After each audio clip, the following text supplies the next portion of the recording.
Okay, so if I can get everybody to start with a fresh copy of the swimsuit. If you've already got your copy, that's fine. Turn off all the work that you've done. Let's just start this whole thing from scratch. It'll be the easiest way to go about doing it. So it was in session 10 in your assignment folder. Inside that assignment folder, there was actually a capture folder. So this is part of a session. This was a Capture One session. I have a series of XMP files in here because I've already done this before. I'm going to throw them away just so that we can start this whole thing from scratch. And I've just got a set of 5 raw files. I'm going to open all 5 of them at the same time into Photoshop. So I'm going to hold it out and select the very top. Has everybody got this folder? Are we good? Okay, I'm going to select the very top one, hold down my shift key, select the bottom one, and then I'm going to drag those into Photoshop. I've got 2 versions of Photoshop open though, so I'm going to pick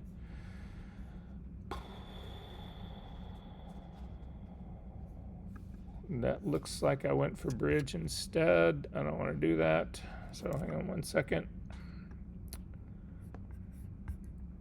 Okay, all of those onto Photoshop.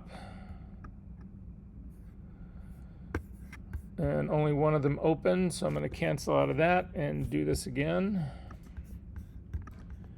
All right, so all 5. And I'm dragging all 5 onto Photoshop.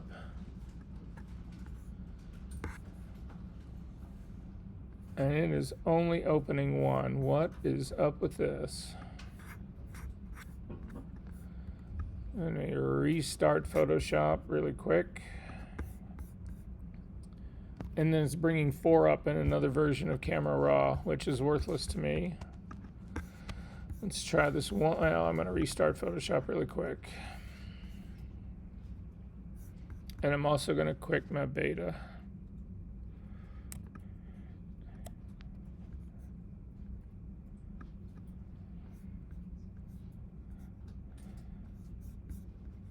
All right, wish me luck. Okay, 1, 2, 3, 4, 5, all 5.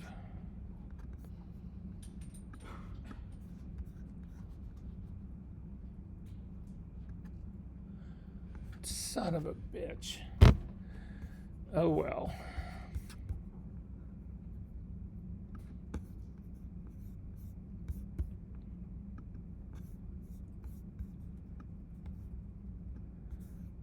One last time.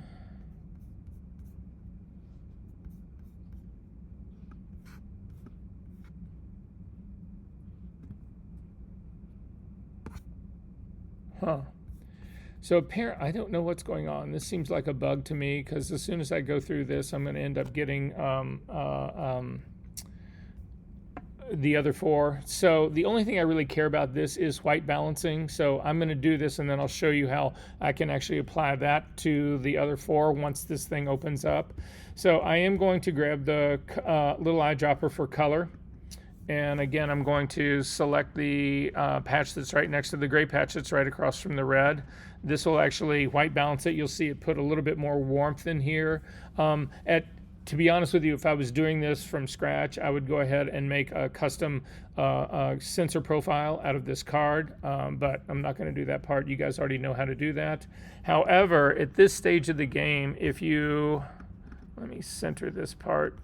If you look on the right side of your, if you've got all 5 thumbnails open, does everybody have all 5 thumbnails open in theirs? Then you're not going to have to go through what I've got to go through here. So anyway, in your case, you're just going to select, you're going to do the white balance. Then again, go up to the little 3 dots at the top, click on that, come down and do a select all. Go back up to the little 3 dots, come down and do, click and come down and do your sync settings, and then all of your files will be white balanced, which is the first thing that you needed to do. That's why this color card is in here. For me, I can actually come over to these little 3 dots on the far other side, and I can click on this, and I can actually do copy edit settings, and then I can close this up. And here are the other 4, and I'm going to select all of those and then go back to those same little 3 settings, and I can do I think a sync settings here, but I may have to come over here and do a paste settings. Yeah, apply previous settings here. That is certainly not what happened. So not my previous settings. Paste edit settings, that's the one. And it was just the color balance. That's all I did. So, and in looking through these, then what I'm looking for is, and this is the best way to do this kind of retouching, you're looking for pieces of another image that you can actually copy and bring into this image. So a lot of times, if you, for instance, get, and there's all sorts of situations where you're going to want to do this. If you have a face that is out of focus, if you can find an image that's really close, so again, you're looking through your entire shooting, because typically if you go in and you do a portrait session in the studio, whatever, you're shooting, it's the same light, it's the same subject, it's the same whatever, usually close to the same focus. You're doing quite a bit of that, and that's all content that's available for you to be able to then use in your retouching. So that's the scenario in here. So I'm going to go in here and I'm going to look for pieces that I can use to do the heavy lifting of what I'm trying to do. So when I look at this, the second image down, this is the one where I need to smooth the suit out. And I'm looking at the shape of her legs. You can actually see that this back leg is raised up, the front leg is down a little bit. I'm looking for other images that have that same thing. So the one that's on the very top, those are actually pretty, those legs are pretty close. If you look at the two images that are underneath it, these are not. You can see her legs are pulled up a whole lot more. You can't see hardly any of her crotch here. I do have a flat stomach here. That part I like. And I do have her boobs are pretty flat on this one. Again, I'm talking about not her boobs being flat. The suit on her boobs are flat. And then I'm looking at the last one down here, and that's just, again, another example of how just flat that whole part is. I don't really want to pull her neck this far back, though, because I think she's stretching her body out a little bit too much. But this one, I think the third one down for me, the fourth one down for you, would actually be good for the top half of the image, and then the very first one is going to be good for the bottom half of the image. I'm only going to do the bottom half of this image, but we're going to do it completely. So again, you would simply, well, here, let's go ahead and do this. I'm going to open these three. So I'm going to do the one where I feel like her stomach is flat, the image that I'm supposed to be cleaning up. This is supposed to be my final image. And then finally, this one right here would be the top half of her. So the top three of them, just hold down your shift key and select that, and you're going to open all three of these. I'm going to open all of them as objects. And so this is where I'm going to actually start in this whole process right here. So if I, this is going to be my hero image right here. So my hero image is frame number 59. I'm going to park that off to the side, and then I'm going to go after the image that is just the top part of her. So image number 60, frame number 63 would be the top for her. So the first thing that I'm going to do is actually, I want to create a smart object out of this. But you remember when we were doing puppet warping last week or the week before, if you try to puppet warp something that's connected to the entire background, everything distorts. So I really need to isolate this to begin with.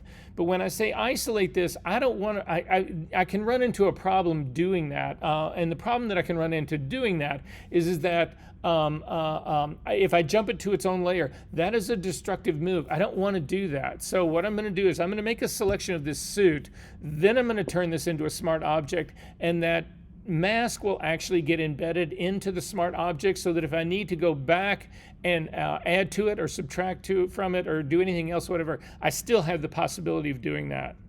So to do this,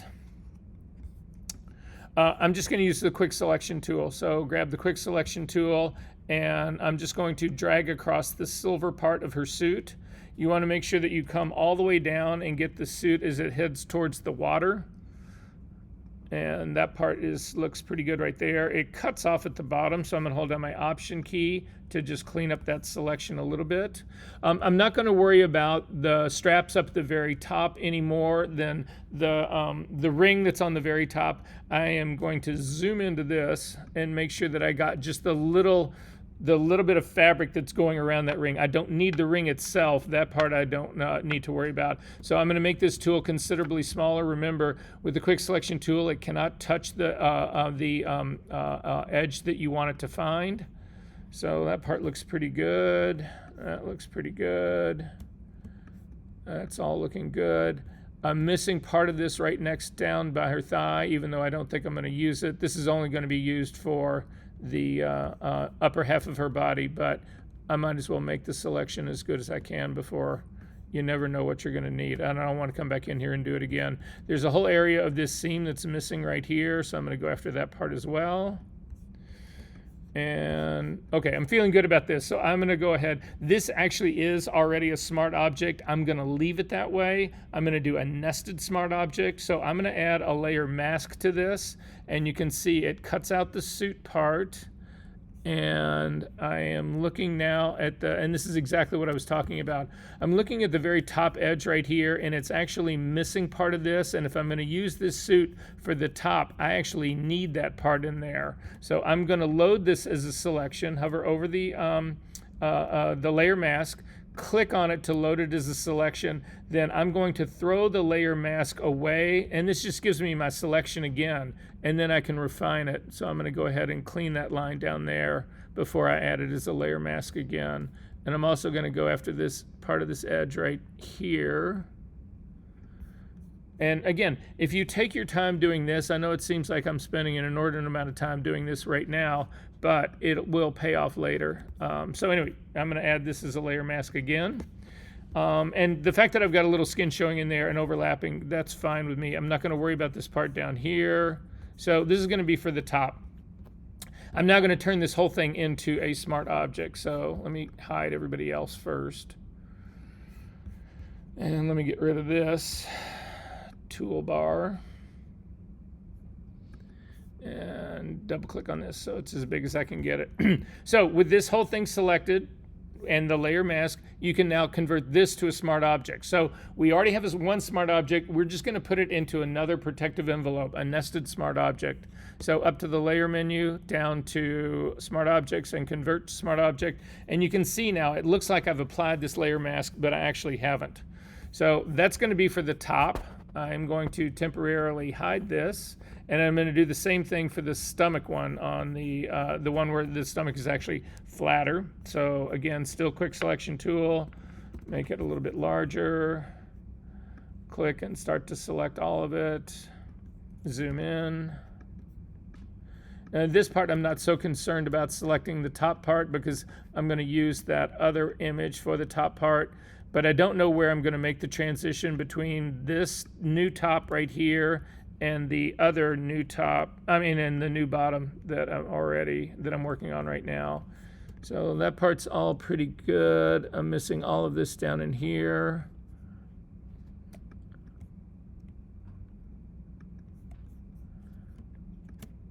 I'm going to zoom into this. I want to make sure I get all of that fabric, but not the ring.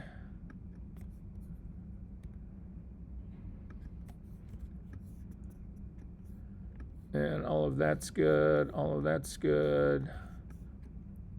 All right, so then I'm going to do the same thing with this thing. I'm going to add this as a layer mask. I'm going to convert this entire thing to a smart object.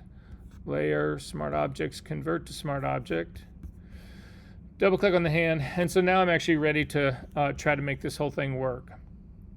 So the first thing I'm going to do is I'm going to drag this suit, and again, it's just the lower part that I'm going for using this image on top of the image I'm trying to fix. So with the two visible, you grab your layer that is just the suit and drag it on top of the other image. Then I hold down the shift key, and the shift key, it doesn't, if the figure itself was not moving, if it was like a still life and I was on a tripod, this would bring the things in perfect register or really close. That's not the case right now, but it will center it so I don't have to move it around a whole lot. And then the image that I've made all of this with, I'm going to throw that away. I don't need it. I've got everything is sitting in this part right here. So I'm going to double click on the hand to get this thing up big. And then I'm going to zoom in a little bit more. And then I need to map this suit I need to map the new suit to the old suit. That's what I'm actually going to go for here. So right off the bat, if you just hit the V key, you can roughly move it into place. And so that's kind of where I'm going to start. I'm just moving this roughly into place. And then I am going to drop the opacity on this image slightly so that I can see what's underneath it. And then I'm going to go into Puppet Warp with this. So up to the Edit menu, down to Puppet Warp. And in the Puppet Warp dialog box, again, most of you now have relatively new current computers. Your first move should be changing the density from normal down to more points. Again, it takes more processing power to do this, but you get much, much, much finer control. So the first thing I'm going to do is set those points where the rings attach at her hips. That's sort of like my orientation part. So I'm going to zoom into this part right over here. I'm going to click on the very top one. And that did not put down a point. There. It's actually because I can't tell. I was trying to click on the image that's underneath. That's not going to work for me. So, yeah. The puppet working thing, do we work on that layer or the one below it? No, you work on this one. We're going to remap the suit to the figure. So I've got a point down here, and you can see, you can actually pull these quite far away, and you can see what I'm trying to do. I'm trying to get that point to land right on the other side right there. This might be easier to do this without this set at a lower opacity. I'm going to grab my opacity and bring it back up to 100%. If you find yourself, we're still in Puppet Warp. I haven't gone out. You can still use your opacity back and forth, but it might be easier just to see what I'm trying to do right here. I'm trying to move this guy right on top of this one right here. Now, I would like to be able to see what's underneath it, so that's when I go to a bit lower opacity right here, so that I can see there's an edge up here that I'm going to need to fix. But before I do that, I want to orient just sort of the big general part of the suit. So I'm not going to start adding more points right there. I'm going to go over to the other side, and I'm actually going to add a point right here. So I'm going to click, so now I'm on the complete opposite side, the side closest to the front of the camera. And I'm going to click on that fabric, and I'm also going to move it down so that it is actually sitting right in place on top of the other ring. I am going to put a second point down here right now and just move this out of the way to make sure that I've got it pulled in, and then it's right on time. So in doing this trick, what we're concerned about, or what you need to be concerned about, is that it's okay if you make the suit a little bit larger than the suit that it's trying to cover. You don't want to make it smaller. If you make it smaller, you're going to end up with two sets of seams, which will not work for us. So we can continue to do liquefy after the fact, so it's not like all is lost, but it's just easier to think about it that way. I'm going to zip back out now, just using my command, my spacebar command and option. And the next one I'm going to set is the one that's up by her shoulder. So I'm going to zoom into here. I'm just trying to get all of my kind of like the 4-point set. So I think this is the one that I'm trying to move right here. It is. So I'm going to pull this guy up, and I'm going to set the other part as well. And then finally, I'm going to do the bottom part down here.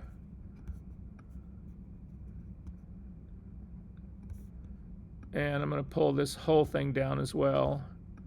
And I can stretch all of this out into it as well. It doesn't really matter here because, again, this is the top, and I'm going to use a different frame for the top. But now you can sort of see where I'm beginning to go with this. So the next point is I'm going to come right on the very side, sort of like the outermost edge of her boob right here, and I'm going to pull this out so that that matches. And then I'm just going to reshape all of this fabric out here that matches, and you do it just doing multiple points of this.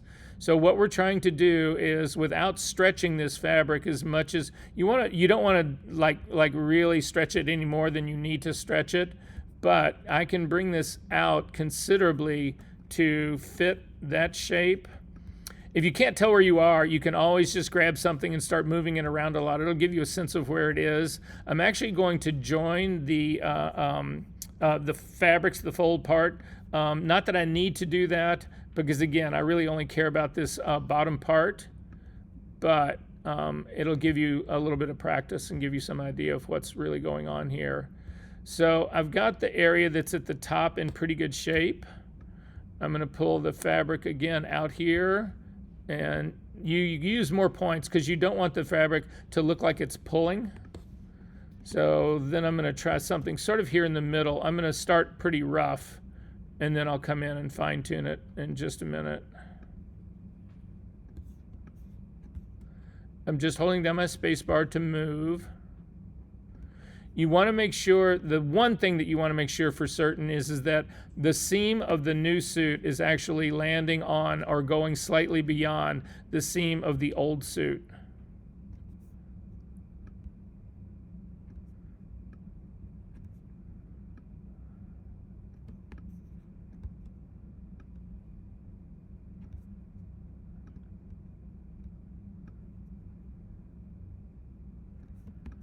And then I'm just going to work my way down along her thigh.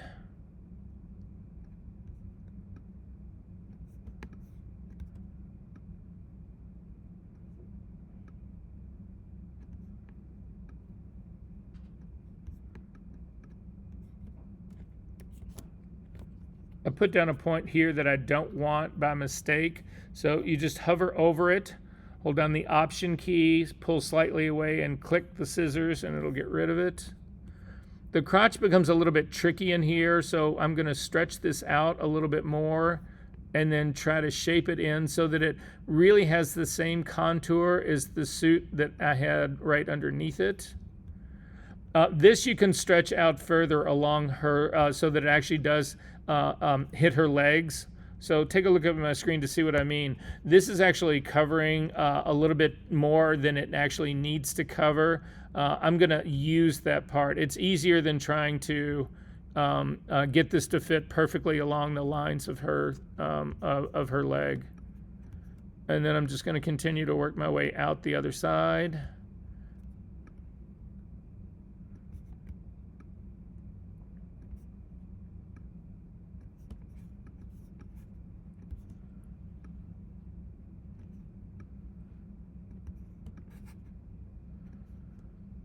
And then again, you want the seam on the new suit to cover the seam of the suit that's underneath. So just make sure that this stuff is pulled out far enough. If you see a little bit of the seam on the inside of the old one, that's fine, because we're going to actually use the seam of the original suit. That's going to be the seam in our final, in the final work that we do here.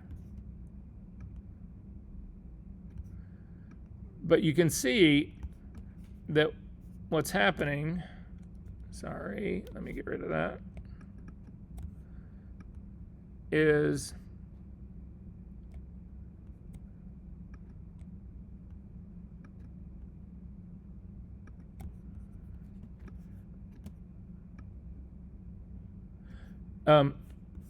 we don't have to.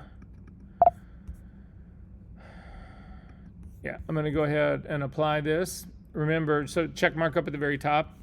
Double click on the hand. So then I'm going to crank my opacity back up again. And so this is where I'm at right now. I haven't touched anything in this. So this is the new suit. You can see I've got some, it looks a little scalloped along this edge right here. I don't really care about that part because I'm not going to use this edge.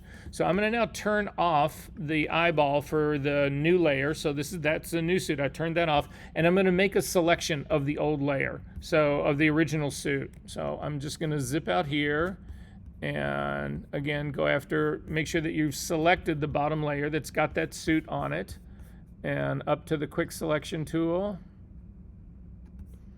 and just again select the entirety of her silver suit.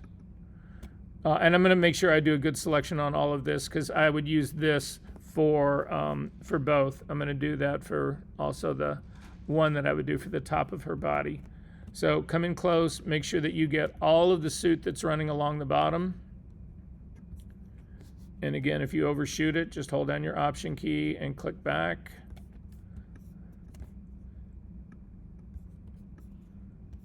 We can try something else before we do this, because again, I want to get into as much AI as I can show you today.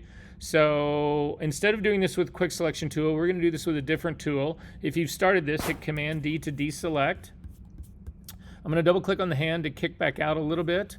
And then I'm going to go back to that same tool selection part on the left-hand side where the quick selection tool is. And instead, I'm going to go to the object selection tool.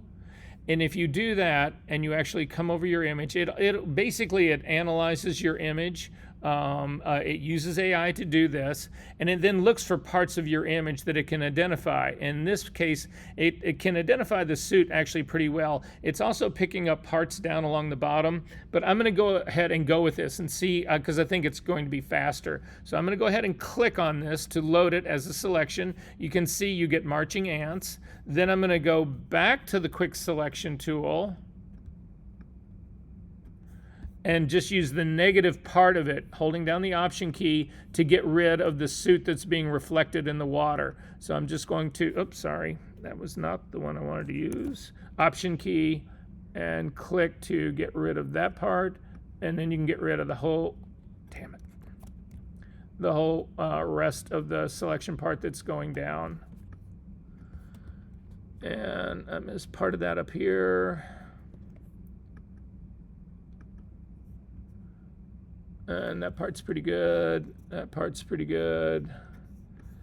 The rest of this is actually looking pretty good in here. So I'm going to go ahead and use that as my layer mask. However, I'm not masking this image. I'm masking the new suit. So I'm going to go back up to the new suit, click on it, make it active, make it visible, and then I'm simply going to add this as a layer mask. And now we can take a look, and if we zoom in, you can see that this side over here, the scallop part is actually gone on this. So if I do the new suit on and off, you can see it is using the new suit part here, but I want to use the original. If you turn this off, the original edging with that seam in it is fine. There's no wrinkles or lumps or any of that. I just want to replace the fabric that's on the inside. So I'm going to turn this on again. I'm going to click on my layer mask. I'm going to hit the B key to get a brush. I'm going to make this a relatively hard brush, probably like a 75% hardness brush. Normal blending mode, 100% opacity, 100% flow. Black is going to be my foreground color because what I want to do is I want to hide the new suit so that it shows the seam of the old suit. So I'm simply going to run this along the line, and you can see it's bringing back the edge of the old suit, but it's also, more importantly, using all the seams. So I'm not getting any distortion in the seams. So it's the original seam. And I'm going to continue to work my way up on that. So does this make sense what I'm doing, guys? I'm going after the stitching of the original suit because there was no problem with any of that. And then it's just the fabric that's on the inside that's going to be changed. I'm going to do the same thing on the edge that runs along her thigh. And this is what I was talking about. The reason that I've pulled that fabric further down onto her crotch is that I'm going to get rid of it right now.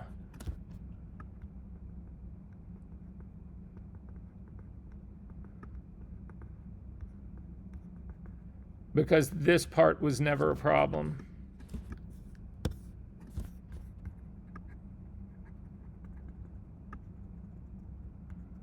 And that brings back the little shadow line that's actually in there right by her leg, which you want. That makes it believable. But then I'm going to go back to recover the original stitching and the smoothness of the suit. I'm missing some of the stitching here, so it's a little bit higher up. So you need to just go find it, and I've just found it.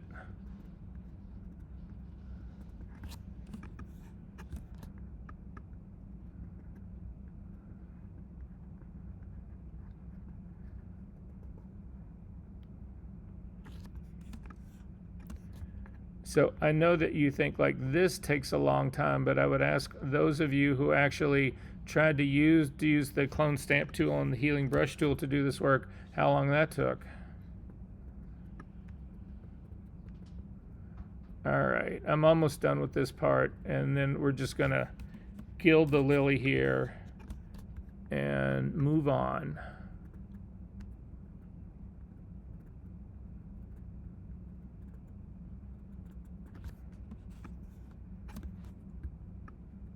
And I would go ahead and do this all the way up because, again, I don't know where the actual second layer, the top half of this, I don't know where those two are going to meet.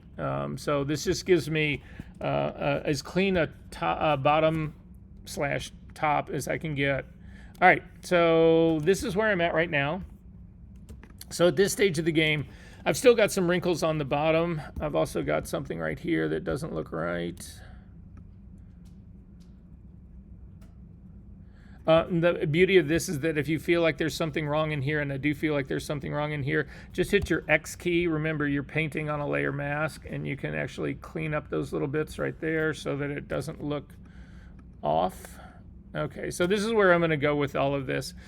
So this stage of the game now, I actually want to do some frequency separation on this. So I want to make an incomplete layer of these two. Typically what I would do, well, let's go ahead and do it really fast just to give you some idea. I'm going to go and grab the top now. So the top was in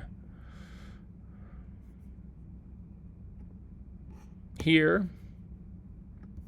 So I would do this very same trick. I'm going to grab the top layer, drag it on top of the image, my composite image that I'm working on, let go.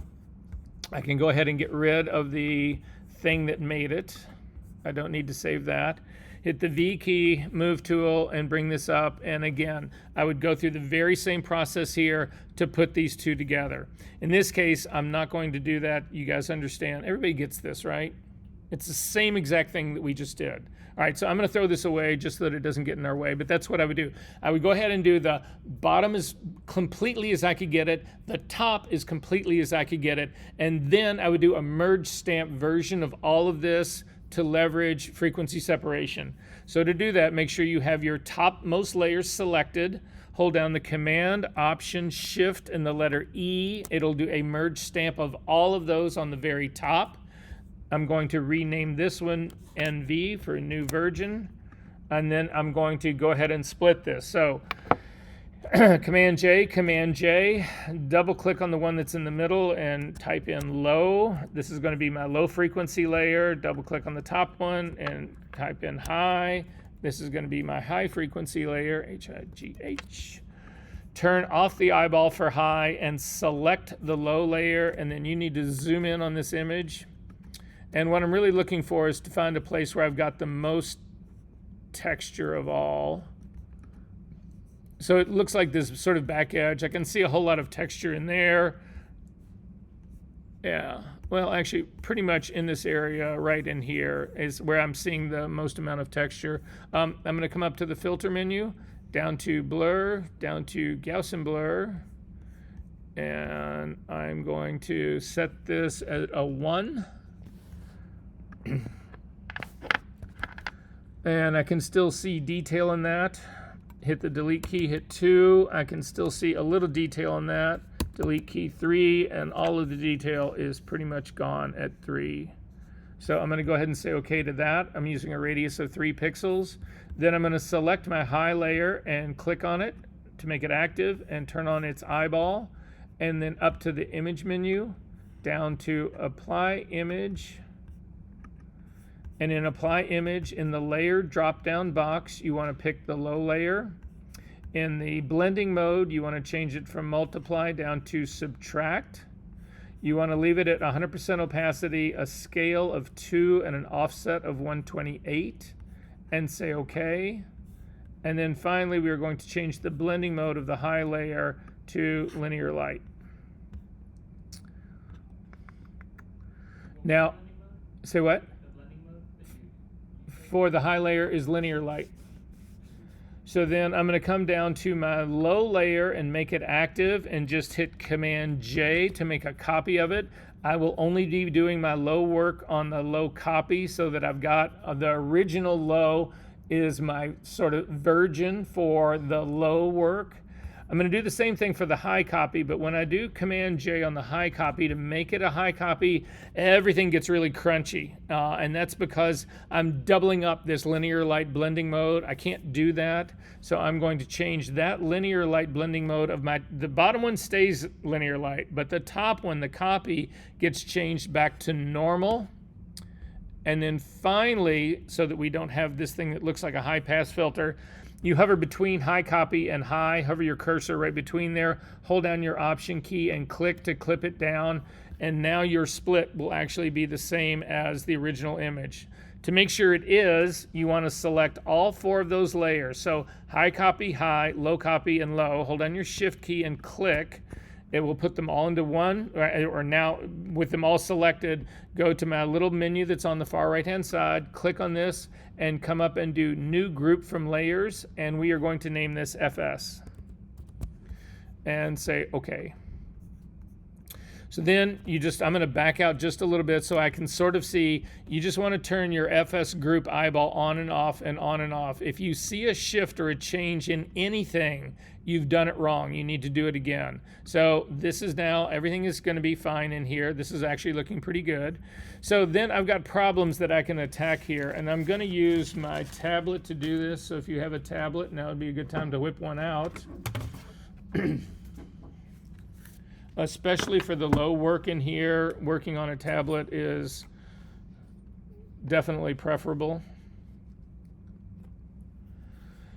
Okay, so first things first is I'm going to smooth out the remaining wrinkles that are here in the background. This is primarily going to be low work. To see what I mean by that, go ahead and open up your FS group.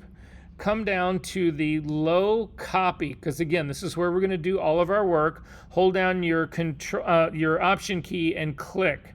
It'll turn everybody else off, and you can see this line is right here. So I know that this is in the low layer. Now, it also might be in the high layer as well. If you want to find out, continue to hold down your option key and click on high copy. And in this case, I don't see anything because it needs to be both of them. High and high copy both need to be on. You also see a little bit of that line right there. It's a much more distinct line here. But what this is telling me is that my split for this particular area was not perfect. Because what happened is that most of it ended up in the low layer, but part of it's in the high layer as well. That's not a problem for me. I just need to take care of them both. As long as I'm up here in my high layer, I'm going to click on my high copy because this is where I want to do my work. I'm going to hit the S key to get the clone stamp tool. In your high work, that's primarily the only thing you use is the clone stamp tool. You can use some AI tools that we'll look at a little bit later, but in this case, you would going old school, you only want to use clone stamp tool because we are trying to replace texture for texture and nothing else. I don't want anything else. If I use the healing brush tool, it will not only replace the texture, but then it'll look at the surrounding area and it will try to actually blend in the color and tone of my surrounding area with the new texture. And unfortunately, in this case, because I've already done the split, it will stomp all over the new texture that I'm trying to put in because it's going to bring all of this other neutral gray into that same area. I don't want that to happen. So I'm going to zoom in on this just a little bit more. The S key for the clone stamp tool. Click in your drop-down menu. You want to make sure that this is a really hard one. Not 100% hard, but pretty hard. So I'm going to use an 85% on mine. I'm going to go ahead and say OK to that. A normal blending mode, 100% opacity, 100% flow, and then I uncheck align because this will allow me to use, if I do this correctly, I can sample a place of texture and then put it in a place that's missing texture, without having to be really right next to it, without having to use, if you have your clone stamp tool aligned, then the relationship between your source point and your destination point are locked. If you don't have it aligned, your source point always goes back to the original source, and your destination point can be anywhere. So that it frees this up, makes things a little bit more flexible.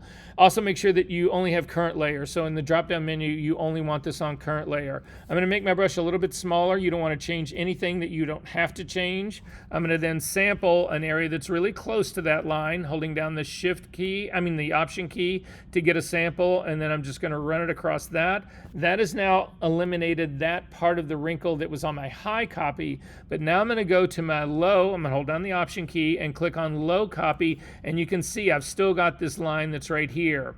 So for this line, you can use all sorts of tools. You can use the patch tool, the healing stamp, the healing stamp tool. For me, the thing that I like to use best in these kind of situations is the mixer brush. So if you come over to your B key, hit the B key, you'll see that the normal brush is actually selected. I'm going to click on the drop-down menu and come down to Mixer Brush.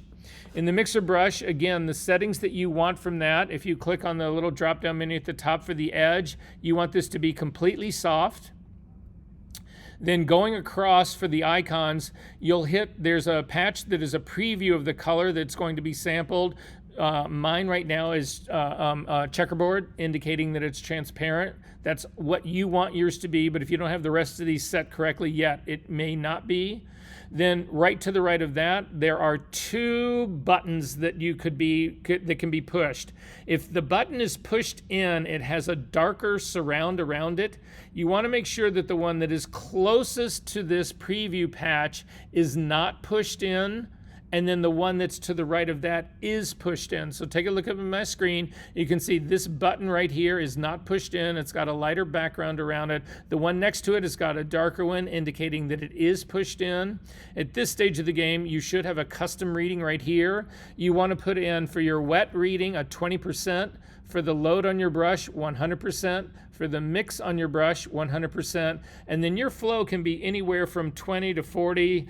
That's typically where I am, but there's no hardcore rule in this. If the brush is happening, if what you're doing is happening too quickly, lower your flow. If it's happening too slowly, raise your flow. I'm going to start mine with a 15, and I'll just see where I'm at. Again, you need to make sure that you're on the low copy layer. I just had a warning that I wasn't. Make sure that it is selected. I'm going to make my brush a little bit smaller. Now, I typically do this work only looking at the low layer. You don't have to do it that way. You can actually turn on your high copy layers and you can watch this same thing happen. But again, I'm working on my low copy, and then I'm going to start in this area that's a little bit lighter at the top, and I'm just going to drag across the area that's got the shadow in it. And then I'm just going to keep doing this back and forth until that disappears. I'm going to back out now a little bit more, and I'm just going to go after everybody else. So there's an area down here that's actually, there's two wrinkles down here that are, there's a highlight on one side and a shadow on the other side. I'm going to hit these from both directions. So I'm going to just come down across like this, and then I'm going to come right back up from the bottom up. I'm going to do the same thing on this side over here, and then come back up here on the same side on that. You don't need to eliminate everything, but I'm just trying to soften things up a little bit. As I look around the rest of this image, I see there's a line that looks like it's running right down through her stomach in here. I want to lighten that up. I don't want to pull this super light highlight across into this. I would much rather take this area that's in the back and pull it into this area. I'm just trying to soften this very obvious line that's running down the middle. So I'm going to make my brush a little bit larger, and then again, just start to work my way in like this. And it will get rid of all of that. I'm going to work my way up on this side to get rid of those two as well. There looks like this is another wrinkle right here that I can't get rid of doing this. That's telling me that this is also right in here on my high layer. So I'm going to go back to my high layer to take a look at it, and I can see it right there. It's really subtle, but I see it. The S key to get the clone stamp tool. Make sure you're working on your high copy, and hold down the Option key and click and get rid of that line. Then I'm going to go back to my low copy, turn it on. That's now gone. Zip back out, hit the B key to go back to my mixer brush. Then I can just soften stuff up all the way around here. I can see, hang on one second, that was not right. So working on low copy, it did not pick my mixer brush, it picked a regular brush. So back to mixer brush, and here just to soften this up. There's another line in here I want to soften up a little bit here. So I'm just going to drag a little more tone into my image here. If it starts looking stripy, run down across it. I've got a little too hard of a line right in here. I'm going to soften that part up. Soften this part up. This part up. Boost up my flow a little bit more. This whole mottled area down in here, you can try to run through this to just soften all of this up. I'm just going back and forth across all of it.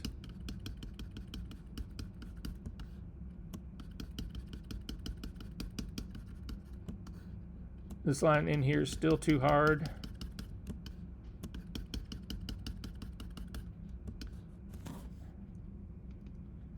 And this is where this is how I fix the bottom of the suit. Questions about this? Guys, you can bang this shit out really quick, but the key to this, the thing to keep in mind in all of this, I've had times where people, it's the perfect frame that I want, but somebody's right in the middle of blank. And there's all sorts of tricks about opening eyes. None of them work. You need to find a frame that's really close to the one that's got the eyes that are partially closed, and then grab that face and those eyes and put it into the image that you had before. Your best solution to this is the multiple frames that you have. That's why if you ever consider getting into professional retouching, if somebody's going to send you an image to be retouched, you tell them that they need to send you the entire shoot, not just the frame that you want to have retouched, because you can go in and pick up, all of a sudden you got somebody whose thumb is missing, but you've got a frame 6 frames later where you can actually see the thumb. Well, you can steal that thumb. If you've ever tried to rebuild a thumb, it's a nightmare, especially if you're trying to do a right thumb and make it a left thumb. Anyway. All right, questions about any of this? Okay, I think it's a good time for a break. I'm going to call this 2:30, make it a hard 10, be back at 2:40, and we will jump into more.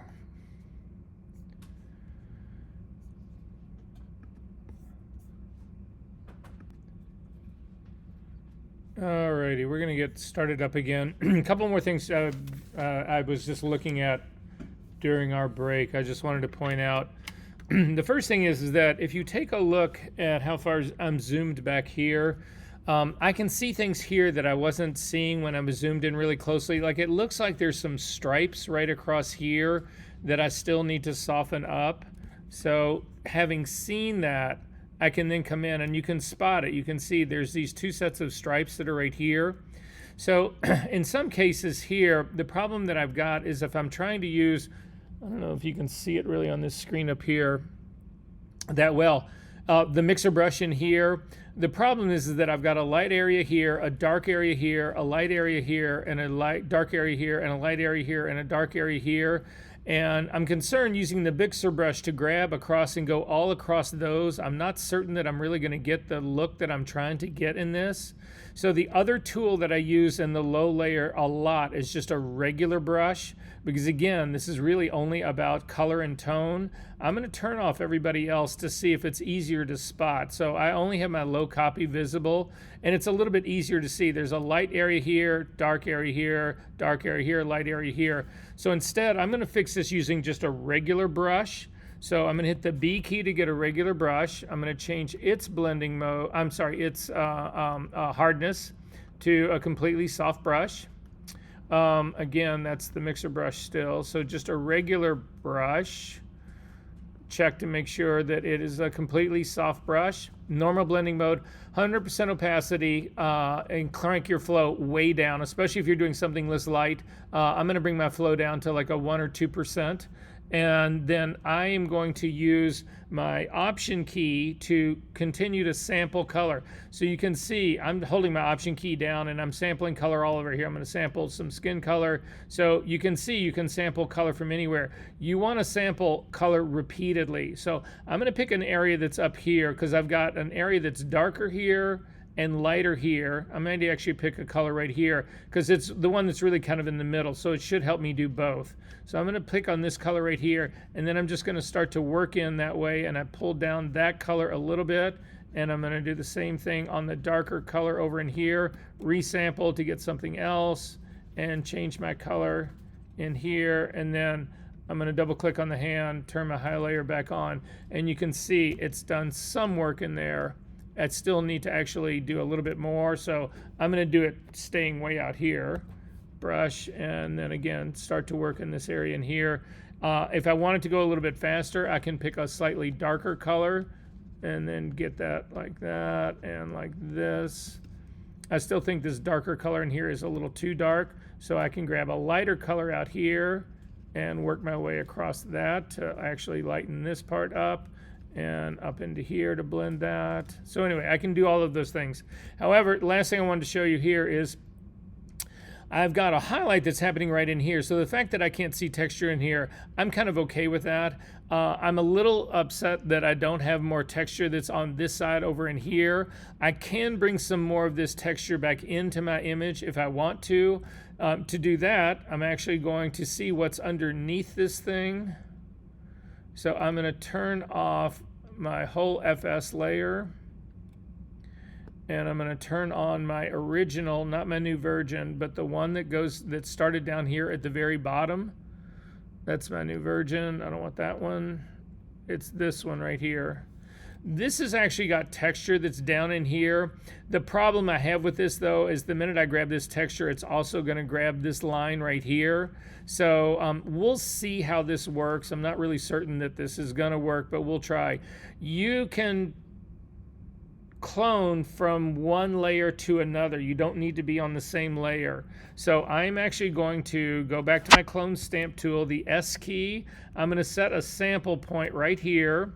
Again, I'm not going to align this up. I'm not going to align this sample. So let me change that because I want it to always go back to this source point right here. So let me reset that. I'm going to sample that point there. I'm going to make my clone stamp tool a little bit bigger. And then I'm going to come all the way up to my high copy layer. I'm going to turn on my FS group, working on my high copy. It's going to be in this area right in here. I want to bring some of that texture back into this. Again, it's not going to be color or tone. It's just texture in here. And you can see that that did nothing at all. That is not possible. Hang on one second.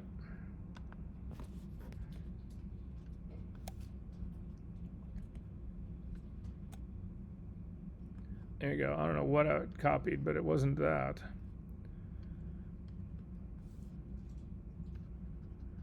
And you can see, in this case, it's pulling back way too much texture, way too fast. And again, I'm hitting that line part in here. So I might actually go in and look for another swimsuit that I could actually steal this texture from to actually paint into here. I don't want to use the texture that is in the back because the texture that's back here is no longer in focus. So to see what that looks like, I'll go ahead and do it. So I'm going to sample back here and then try to bring in some more in here. Yeah, and you can see it's pulling in a little bit. It's actually pulled in the edge of that swimsuit right there, but it's out of focus, so it doesn't match the texture that's actually here. So again, I would go looking for another suit that had a line along this area right in here that I could just steal for texture, and I could actually bring that in. You don't even have to have it in the same image. It can be a completely separate image. All right, questions about any of this? Alrighty, you can close this guy up. You don't need to save that. So we're going to go through a couple of other techniques pretty quickly here. We're slowly working our way into the AI tools that exist in Photoshop, and actually some of them that live outside of Photoshop. So for what that part's worth. But to start off with, what I would like to do is for everybody to look in your session number 13.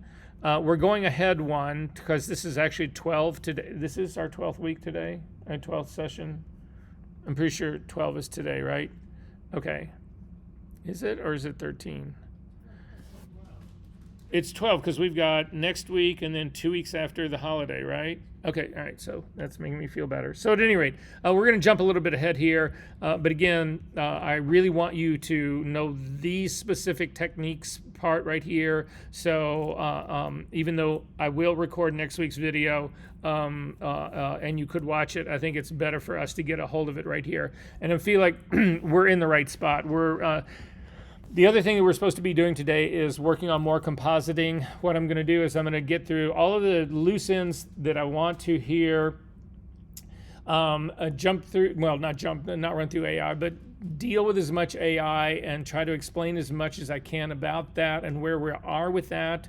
Show you a little bit of outside of AI, and then if we have any time left at all, we will jump in and work on one more composite together. So I think that the best way of really understanding compositing is to actually go through the physical steps of all of it. So that's the game plan for the rest of the day.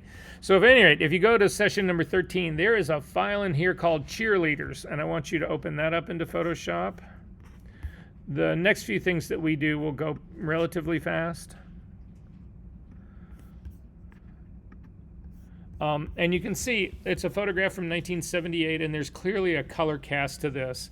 So the reason this thing is so red is that over time, remember we talked about ages ago when we were looking at color models, the reason we don't work in CMYK is because there is no perfect set of CMYK inks. Cyan is especially the problem child in all of this. But you guys have all seen this. You go by any a dry cleaning place that's been in business for any length of time, and they all have posters in the windows that have all bleached out. Oh, if you actually go, all of the those really big fashion photographs that are on the side of the Hilton, those were actually done by Columbia students back in the day, and they were actually full color, and now they're just black and white. It comes from the sun. The sun is like absolutely horrible when it comes to bleaching shit out. But at any rate, but stuff fades, and that's exactly what's happened here. So there are things that we could try to do to fix this. So we're going to look at a couple of strategies, but then I'll tell you what the real problem is and how you go about fixing the real problem. So the first thing I'm going to do is just make a copy of this, Command J. And then again, the first thing that you could do would be to try to white balance this. Now there is a new, if you're on the most current version of Photoshop, it's now version 2026. Although if you open up this Photoshop, click on the menu and come down to About Photoshop, you'll actually see that it's 27. Photoshop still has not figured out how to get the date and the number the same. They're always 1 year off. But at any rate, this is the most recent version of Photoshop. So there is a new feature in this. If you come over to your add an adjustment layer, again at the bottom of your layers palette, the circle that's half black and half white, if you click on that and go up to the very top, you'll see now there is a color and vibrance control. So if you click on that, it'll open it up and you'll actually see it's got a white balance tool in it. So no longer do we have to go into the camera raw filter if you're in a space like this. If you've got your raw data as a smart object, you just go into your raw data in the smart object and you do it there. But this is for stuff that's been baked. It's after the fact. You can actually click on the little eyedropper up at the very top and we can try to white balance this. So I would start by clicking on the edge, and if you click on the edge you can see it makes it really pink. That's not going to work for us. I'm going to come in on the actual image and I'm going to click on the door in the back. That also should be white. And this does a fairly good job of getting me there. The problem that I have with this though is if you zoom in and take a close look at this, you'll see that there's a softness to this image. Again, it's film scan. Obviously there was no digital in 1978. So this would be one way to actually attack this part, but this doesn't deal with the real problem. So I'm going to throw this thing away and we're going to talk about the real problem. So if you come over and you take a look at your channels, click on the red channel, and this is the issue.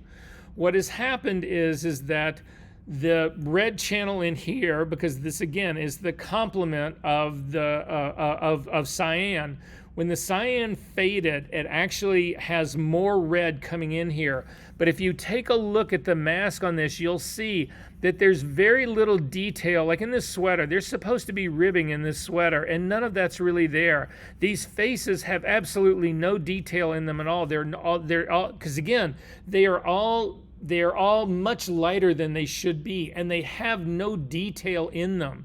So all the tricks that we are going to try to use, if we use curves, if we use the adjustment layer that I just showed you, they mask over this. The problem with this is that I need to bring detail back into this. I also need to bring density back into this. And the way you can do that is you can steal it from another channel. So if you come down and you look at the green channel, you'll see that the green channel has all of the texture in the sweater. You can see all of the knit textures in there. There's a lot more detail in the face. You get eyelashes and eyebrows and all of that kind of stuff. If we go down to the blue channel, there's actually too much in there in some ways. It's got a lot of detail though for the concrete, all of that kind of stuff. But what I'm basically going to do is say, okay, what I would love to do is steal a little bit of this green and put it into the red channel. That way, I darken the red channel, which will reduce the amount of red, which is my problem, but I also am adding detail into that. So I'm not just putting this color band-aid on it. I'm not colorizing the image. I'm actually restoring the detail that is missing, that is faded out of this image. Does that make sense what the goal in all of this is? All right, so to do this, you have to select your destination channel. So I've selected the red channel. This is the only way. Again, this is an old tool. You've actually worked with it.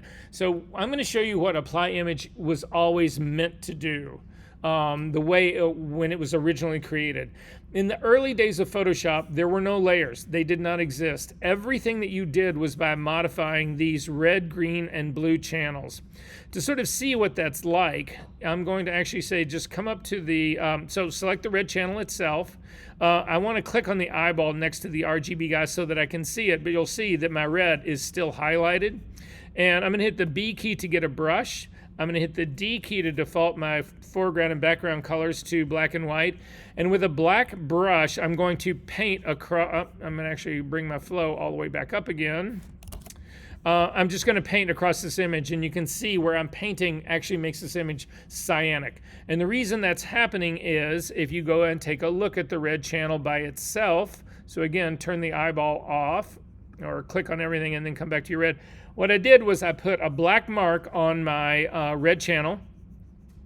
So this is letting no red go through at all. But you'll also notice in doing this that nothing is there for the green and the blue. So the green and the blue are both hitting that area, but there is no red. And that's why, again, the absence of red makes the overall thing look cyanic. So this is how everybody had to edit in Photoshop. We all just worked on these three channels here to modify them, to change color, to do any of those sorts of things. I'm going to Command Z to undo that. But what we're going to do in this case is that we are going to actually steal something from the green channel and put it into the red channel to, again, bring detail and tone into it. So you have to select the channel you want to modify first. Again, this is a very old technology, and it's just a limitation, and Photoshop has never updated it. It would be easy for them to do that, but they just want your money. They don't care about making shit easier for us. Clearly. All right, so the red channel selected, have the eyeball on for your RGB channel so that you can watch this happen in real color. Then come up to your image menu down to apply image, and you'll see at the very top that it actually has the target channel is the Cheerleader PSD red channel. And again, it would be a very simple thing for Photoshop to make this a drop-down menu, but it's not. It is fixed. So what we are going to do, though, is we are going to, in the channel that's above it, in the source channel, we are going to change that to green, because again, what I want to do is I want to steal some green and put it into the red channel. So my green is the channel, is going to be my source, my target is my red. Now the blending mode you have to change, and then the blending modes, you never really know what it's going to be. You just need to look through, you need to go through them to see which one works the very best. So I'm going to start up at the very top. Normal will not change anything, but you can click on darken to see if it does change something, and it definitely changes something. And if you look at the red channel right now, you can see it's considerably darker than it was. So if you uncheck your preview on and off and watch the red channel, you'll see that what I'm doing is that I'm actually building stuff into that. So that's what darken will do. Multiply is the next one, and multiply is the one that ultimately I think is the most successful in this. It builds in the most detail, but we can go down through the rest of them. Color burn is to nuclear. Linear burn is basically the same. Darker color just trades it. This is now you've basically just copied the green channel and pasted it into the red channel. Don't want that. Lighten makes things worse. Screen will make it even worse. This is all the lightning group. It's all worse. I'm going to go into overlay. This is the contrast group. Again, it's making it way too contrasty. Soft light is a little bit less contrast, but I'm really not helping me a lot. Hard light, way too contrasty. Vivid, nope. Linear light, nope. Pin light, nope. Hard mix, nope. You can try the adds and subtracts, but again, we don't want to be adding anything to that, to the red, making it even lighter than it was. Subtracting it, clearly not. And then the last group down in here don't directly impact this in a way that will actually do anything for us. So I'm going to go back up to multiply. This is the one that I'm actually going to pick. Now, in my feeling here, it's helping me out, but it's too strong. So this is where opacity comes in. You simply take the opacity of this and you start to drop it back until the image becomes something like you think you expect it wants to be. So again, I'm just trying to pull the red cast out of it. If you use your preview box on and off, you can actually see that the concrete is actually getting reasonably normal. I'm going to zip back out. My grays in the background are also getting reasonably normal in here.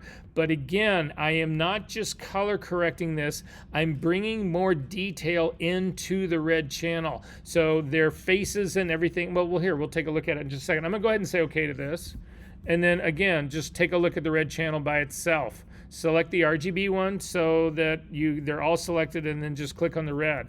And you can see now, if we start to come in on this, that I actually do have texture now in the knit of like this sweater, stuff that was actually missing before. If you want to see what it looks like from before, turn off the second layer that we actually just did. That's what it was before, and this is what it is now. So again, it's color correction by changing the detail and the density of my red channel. And this is how you fix old photographs. Make sense? Yes. You can close that up. You don't need to save that. How many of you guys in here do panoramas? Anyone?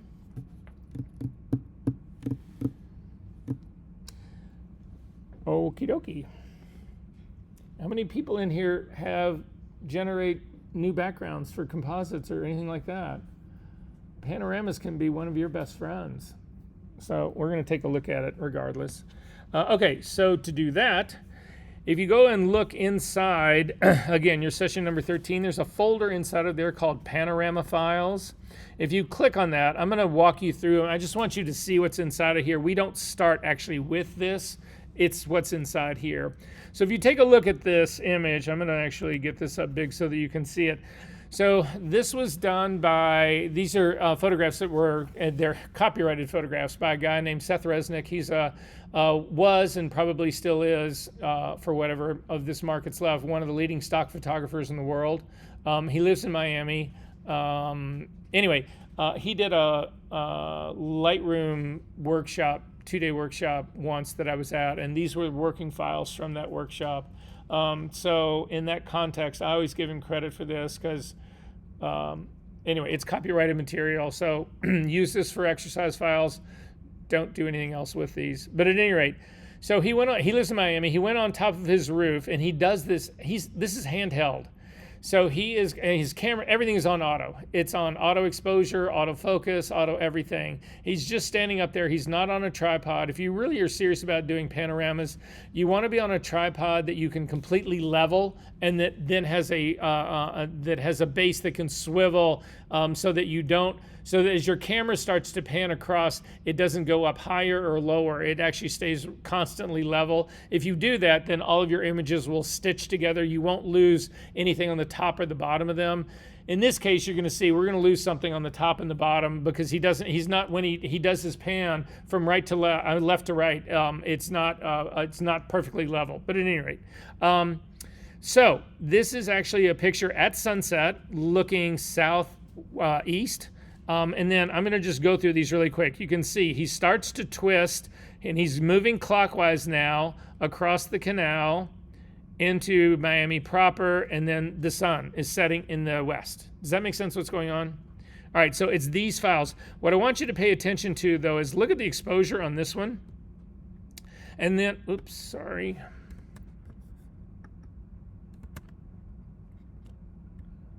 And then look at this one. It's a lighter exposure. Darker, lighter, lighter still. This is one of the challenging things about stitching together. He's got another problem right here, and it's moving water. Anything that is moving in your panorama, if it ends up being in multiple frames of your panorama and you try to put the two together, like the waves that are happening along this, they won't match because they were shot apart from one another, right? One was shot, and then by the time he shot the next one, there had been movement in that water, so those things are not going to line up. So there's a challenge in all of this stuff that's enormous. So Photoshop, though, has got a really good algorithm right now that'll put all this together. So this is what I want everybody to do. You actually start in Photoshop. You don't open files. We're going to actually open files into the space that'll actually build this panorama. So to do this, you come up to your File menu, and you come down to Automate, and then down, Automate down to Photo Merge at the very bottom. So again, up to the File menu in Photoshop, down to Automate, Photo Merge, and then you need to navigate. We're going to leave this on auto for the time being, but you need to navigate to find those files. So in the right side of your dialog box that opens up, click on the Browse button, and then you need to go to our session number 13.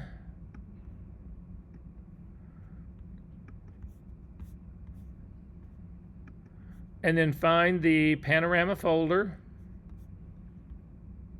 panorama files. Click on the top one, hold down your Shift key, and click on the bottom one. And you've selected all of them, and then just hit Open. And you should have all of them here. Now, the advantage of doing it this way is that if you knew that there was another set of files that you wanted to add to this as well somewhere else, you can click on the Browse button again, and you can just continue to add more stuff to this. But in our case right now, we've got them all loaded, so everybody have all 7 of these loaded up? Okay. Then down in the bottom part down in here, in terms of blending images together, you can leave that part checked. You do not want to check vignette removal. This actually doesn't help us at all. A lot of times when people are doing panoramas, they shoot with wide-angle lenses. Wide-angle lenses are notorious for having, for vignetting near the outside edges of the image. This has never, in my opinion, ever helped. Geometric distortion correction, in my opinion, actually adds distortion to this image, so do not check that. And then finally, this content-aware fill transparency areas, you can go ahead and check that. And I'll show you what that actually does when we actually do the stitching. So in terms of what you do for the layout, I always start with auto, but you can see the differences that are in this. You're not going to see this on the video, but I'm going to describe it here to the class. So let's say I was actually going to do a panorama of this room. And I was to start here, and I shoot a picture of this wall that's right over here on my left-hand side. That wall's, say, 20 feet away. Then I do another frame that's right next to it, another frame next to it, another frame next to it, another frame next to it. But now by the time I'm shooting the wall in the very background, that's twice the distance. That's 40 feet away. So that creates distortion in my panorama. That means that the image that's here on this side and that's going to be here on this side as well are going to be much larger than the ones that are back there because they're further away from me. Now, if I was doing a panorama of like a skyline, the skylines are so far away, the distance change doesn't matter that much, right? If it's like 15 miles and 5 feet that way, and there are 15 miles and 10 feet that way, and 15 miles and 20 feet that way, that's negligible. But in a closer, tighter space like this, you can't get away from it. Those walls back there are going to be 30%, 40%, 50% smaller than this right here. And that's what these distortions are that you can see. So the distortion that I'm describing right now would actually be this run right here, the spherical distortion. It could even be cylindrical one. You would actually pick these to change that. And what it'll do is it will actually force the background to be larger and the sides that are closer to me to be smaller so that you get a sense of it being more even.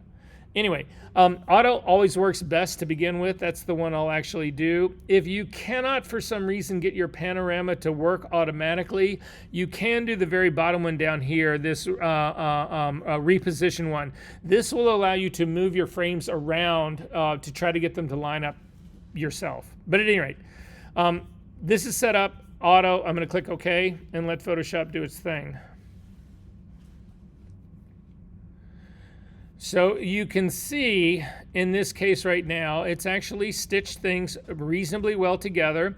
I've got marching ants all over my image. The reason we have marching ants on the image is that the final layer that's up at the very top is a composite of all the ones that are underneath it, and then any areas that were blank are being filled using content aware. We're going to look at content aware in just a second. If you hit Command D to turn that off and then uncheck the eyeball for the very top layer, you will see this is the consequence. The areas that are missing right here, when Seth did his pan, he actually started pointing a little bit down on the left, and then by the time he got to the right, he was going up pretty high. And so it leaves these areas blank. These areas are you don't have them. So what Content Aware does is it looks at all the areas that are transparent and it actually tries to fill them in. And it does a pretty good job of this if you come in, except for if you take a look at, take a look at the far left side. If we take a look at this, I'm going to uncheck that part right here. If you take a look through your layer stack, we can take a look and see sort of what happens in all of this. Sorry. I'm going to go to the very the layer that's right under the Content Aware Fill layer. Hold down my Option key and click on the eyeball. This is the only part from this image that's actually showing. And you can see in doing these blends and trying to put these things together, it does a remarkable job of actually creating these very fine detailed masks that allow the blend to actually happen in a way that you really cannot do manually. We used to do this because this feature hasn't been in Photoshop forever, just doing layer masks, and you would do gradients in your layer masks to blend this stuff together. This gets much more precise. So if you then leave that on, but turn on the composite that's at the very top, you can actually see, looking down at the bottom, it does a really good job of filling in the blank, the missing balconies and the building that's on the bottom part. It does a very good job about figuring that part out. But anyway, I'm going to keep that composite turned off. I'm then going to add the eyeball for the one right next to it. And you can see it's starting to actually build up more. What it's looking to do is it's not just trying to put together the image content itself, it's also trying to make adjustments for exposure. So if we continue on down the line, you'll get the next part. And then if I come over and continue down the line, the next one underneath it, you'll see it gets this, but it stops here because for a very specific reason. If you click on the next one down, you will see that the next one down, I'm going to actually turn off the eyeball underneath it, it gets the entire river in one frame. And that's to eliminate that whole problem. They call it ghosting, when you actually have something move in two frames of a stitch together like this. You'll get what they call ghosting because you've gotten motion where there shouldn't be motion. So the way Photoshop fixes that is it simply gets rid of the entire. It has the entirety of what is moving in a single frame. So at any rate, I'm going to go, so that's what's going on in here. And you can take a look as it continues down. You'll actually see it's making decisions about trying to blend that exposure part together. It's not reprocessing your exposure. It's actually dialing through all of that. So this is basically what's going on. If you go back up to your composite and turn it on, you'll see that up at the very top corner on the left-hand side, and actually the entire left-hand side, the stitching part has gone really pretty well. I mean, the content-aware fill part has gone really pretty well. The sky looks great, the building looks great. If you come across to the other part, everything looks great until you get down to the lower part. The lower left-hand part down here is not great. You can see the content aware got confused about what was going on in here, in this area right in here. So there's a number of ways that we can fix this. To do it, I'm going to hit Command J to actually create a new image to work with. I'm going to go to my pasteboard by hitting the F key. I'm going to zip up here a little bit. And what I'm looking for is something that I can rebuild this edge along here with. I don't really want to fight the swimming pool. I don't want to fight any of that part. So I'm simply going to start in this area that's right up here where it looks like a whole series of soldiered palm trees. That's where I'm going to start. I'm going to hit the S key to get the clone stamp tool. Now, we've been using the clone stamp tool at 85%. That's a little too strong for this kind of work. I'm going to take it back to its default, which is a 50%.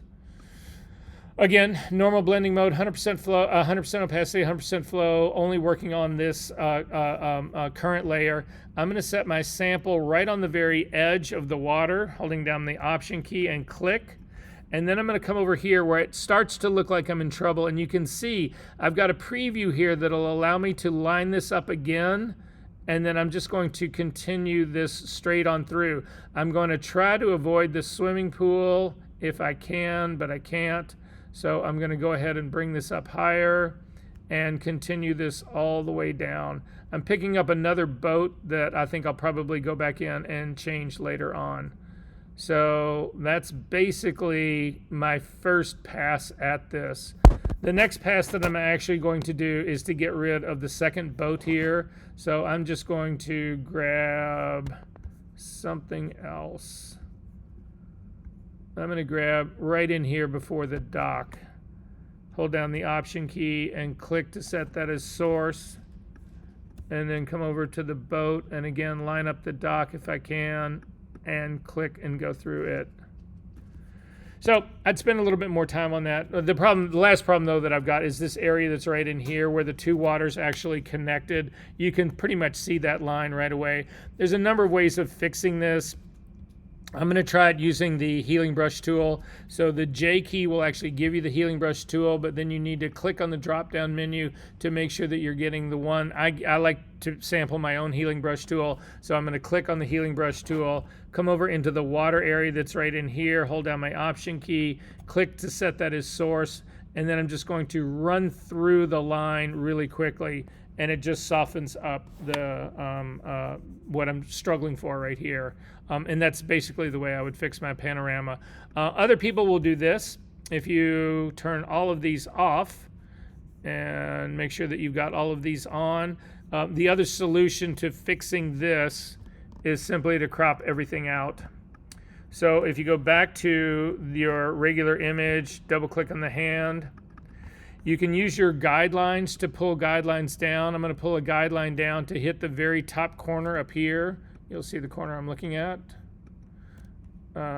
Hit the V key to move this guideline. I'm going to grab the guideline there. I'm going to pull another guideline out here. This is going to give me my cropping guides, is what I'm going for. I'm going to go completely over to the other side and do the same thing at the bottom of the other side.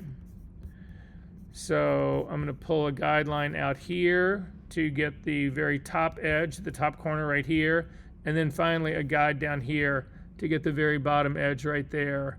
And so basically it just means I've got to crop a lot of my image out. When I crop, I don't like using the crop tool, especially for this. I actually use the marquee tool, the square marquee tool. It is the M key. If you click and start to drag out, and then hold down your space bar, you can move this. It will snap up into that top corner. Let go of your space bar and then just pull it down to the last corner. It'll snap to that as well. And then simply click on your crop tool. You will get the crop handles and you'll see that the crop changes to selection. And then you simply go ahead and say okay to that. So hit the enter key once to give you the preview and then the check mark to actually say crop. And this is how you do your panorama. Questions? You can close that up. You don't need to save that. So that's one way of doing one thing. There's another thing about stacking that we need to look at. How many people in here have ever done focus stacking? Raise your hand up high, be proud. Yep, good. All right, so for the rest of you, we need to actually look at that. So in focus stacking, people tend to think about focus stacking as primarily work for macro lens work. So if you're coming in really, really super tight on something, it's impossible to get a really deep depth of field to control a lot. And again, the tighter you're in, the more difficult that part becomes. So instead, what you can do is you can actually shoot multiple frames at multiple focuses so that you then bring them into Photoshop and you stack them together. But here's the way to do this. I'm going to pause this for just a second, the recording, because you won't see this. Okay, so for focus stacking, it's related to panorama, but it's not by any means the same thing, and the way you go about doing it is also not the same thing. Anyway, I'm going to go back into my Finder just to show you. There's a set of images. There's a folder called focus stacking. Inside that, there's two different sets of images that I've actually photographed. The first one, which is the one that I'm probably going to use here, is it's a ruler. It's the easiest thing for you to really see. So it's a ruler that's sitting on a Apple box in the studio, and you can see that the number 31 is actually really sharp, and by the time you get way back to the top, well, you can't see anything. I mean, it's completely out of focus. I have no idea what it is. If I go to my next frame, you can see that my focus is shifting back a little bit. Next frame is shifting back a little more. Next frame a little bit more. Next frame a little bit more. And that's actually the last one. So the very end of this is not in focus, but I get all the way back to the 20s in here is actually sharp in here. So this is what we are going to focus stack. So again, I've shot it that way. So just so that you know that this is where it is, it's in the focus stack folder number 1. So the way this happens is that you start in Photoshop, up to the file menu, and this time we're not doing automate. This time we're going to actually do scripts. So come up to the file menu, down to scripts, across and down to load files into stack. Now I think that they could rename this a little bit better because that doesn't really make that much sense to me. But basically, this is what we're going to do is we're going to take all of those files and load them in one layer at a time in a single Photoshop file. So this saves you having to open all 5 of those images and then drag one after another into a single one of them to get the stack. So you just click on Load Files into Stack. And then again, this folder will open up. We're going to click on the Browse button. And you're going to go to, again, the focus stacking folder inside the focus stacking folder number 1, and you're going to select all the files that are in there. I've got XMP files in there.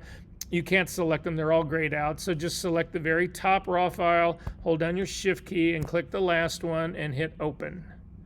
And it's going to say, okay, you want to do these? And I'm going to say yes. I am not going to do the automatic align, and I'm also not going to do smart object after a loading. We're going to do this part manually. So I'm just going to say yes. Go ahead and open it up. And you can see now if you've got a layer stack that's actually got all of these images in it. So the image that is at the very top is the one that is the closest focus. If you hold down your Option key and you click on the eyeball for the very bottom one of your layer stack, it's the one that's focused in the back. But look what happens when I do this. When I do that, you can see the focus shift, but what else is changing?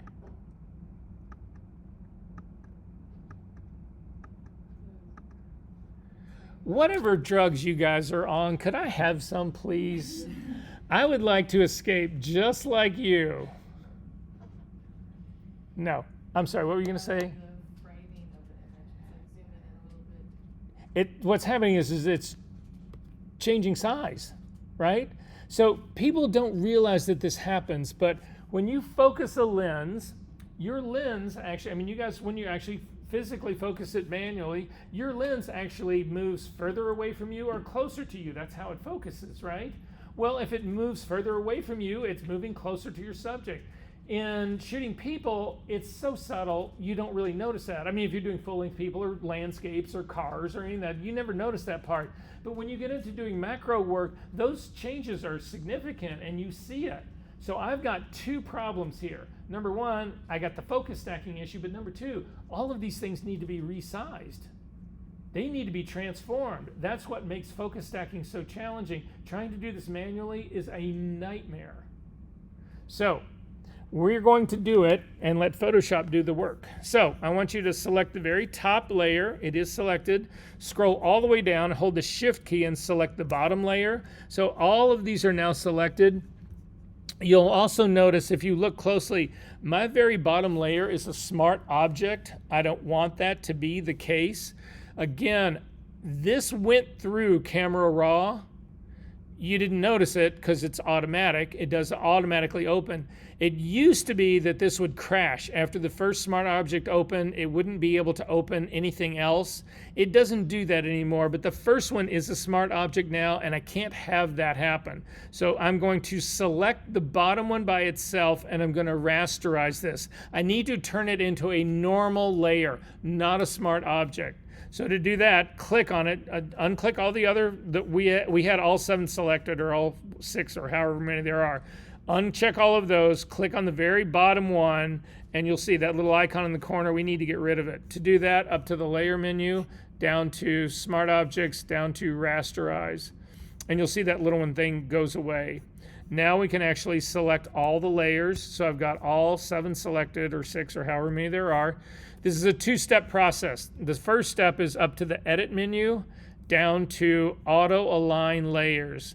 Now this is a great tool for you guys even if you are hand holding in the studio and you're trying to get stuff to line up after the fact. So let's say that we're trying to do tricks like replace the swimsuit, or we're trying to replace a face and all of that kind of stuff. This will not only try to get those elements lined up, but it will resize stuff so that they match. So at any rate, click on Auto Align Layers.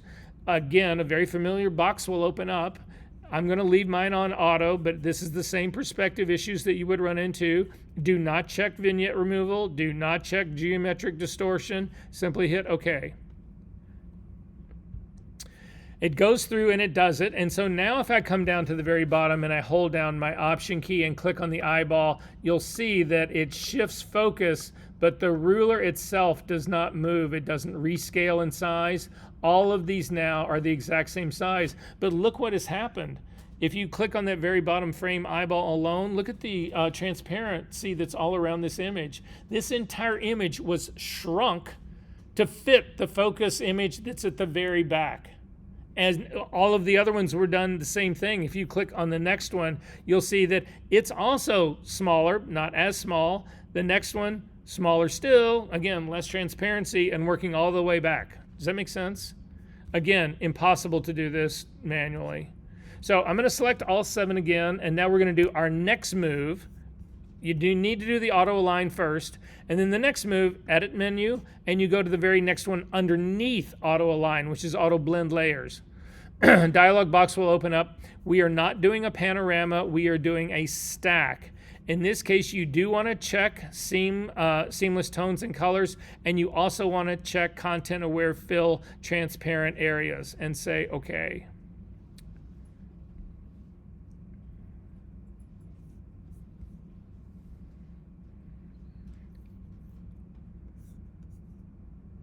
Ooh, I got my crop tool still on. Well, that sure didn't work.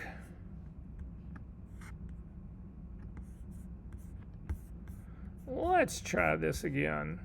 First off, I'm going to go to up to my Photoshop menu, down to Settings, down to Camera Raw.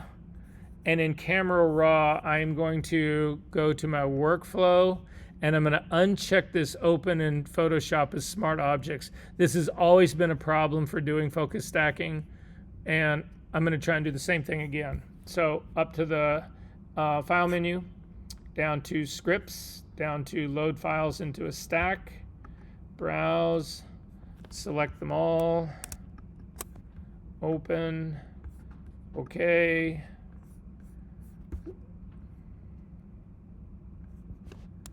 Go down to the bottom, select them all, Edit, Auto Align, OK,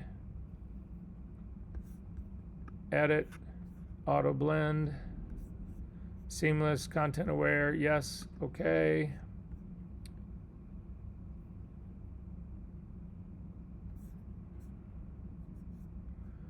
And this is my final image. Look at this. From the 31 back to the 20. So people look at this stuff and they say, well, that's really great. I never shoot any macro stuff. So I don't know if I've told you this story before, but I had a student in this class. He really got into this thing, but he was really into coffee shops. So for his final project, he wanted to shoot coffee shops. So he went into there was like 10 coffee shops that he decided he was going to photograph, but he decided he was going to focus stack the interiors. So he went in. Literally he walked into a coffee shop. He camera on a tripod, you got permission, whatever, and then he would like set a cup of coffee like here, and then all the way back to like as deep as this room. Some of the rooms are even deeper than this room, whatever. And then the barista is all the way at the very back of the room. All of that, anyway. And he set it up, and his stacks were 50, 60, 70 images long, and then he printed them out the size of like one of those panels. They were like 4x8 prints, and you went up to look at them, and you were just like, there's something really, really off about these, right? And it was the fact that he had 120 feet of pure focus depth of field, and it was this surreal, this little coffee cup right in the, right in the front that was tack sharp all the way back to the barista that was tack sharp, and everything in between was completely tack sharp. And then the prints were giant, so you were experiencing it like they were incredible. They were incredible. So don't think of this as like, oh, I don't shoot macro. Fuck it. I don't care about this stuff. This stuff can change everything. Anyway. Do you have those files accessible? I'm sorry. Oh, the guy did? No, it kills me. There was a time here where I didn't collect any of those files. I actually would grade this stuff when it was actually up. Kills me. I wish I did. Anyway, okay, we can close that up. You do not need to save that part. All right, let's jump into a little bit of, we're going to go through several things right here. Again, we're slowly working our way into AI, and so, yeah. The next file I want to open up, and please do this with me. We're going to do this a number of different ways. Oh, by the way, there is PDFs in here about focus stacking, how to do it. So again, if you can't remember, there isn't one about doing the panorama. That's an easier one, so less of an issue there, but at any rate. But inside this same folder, number 13, there is a file called Content Aware TIFF, if you can open that up into Photoshop.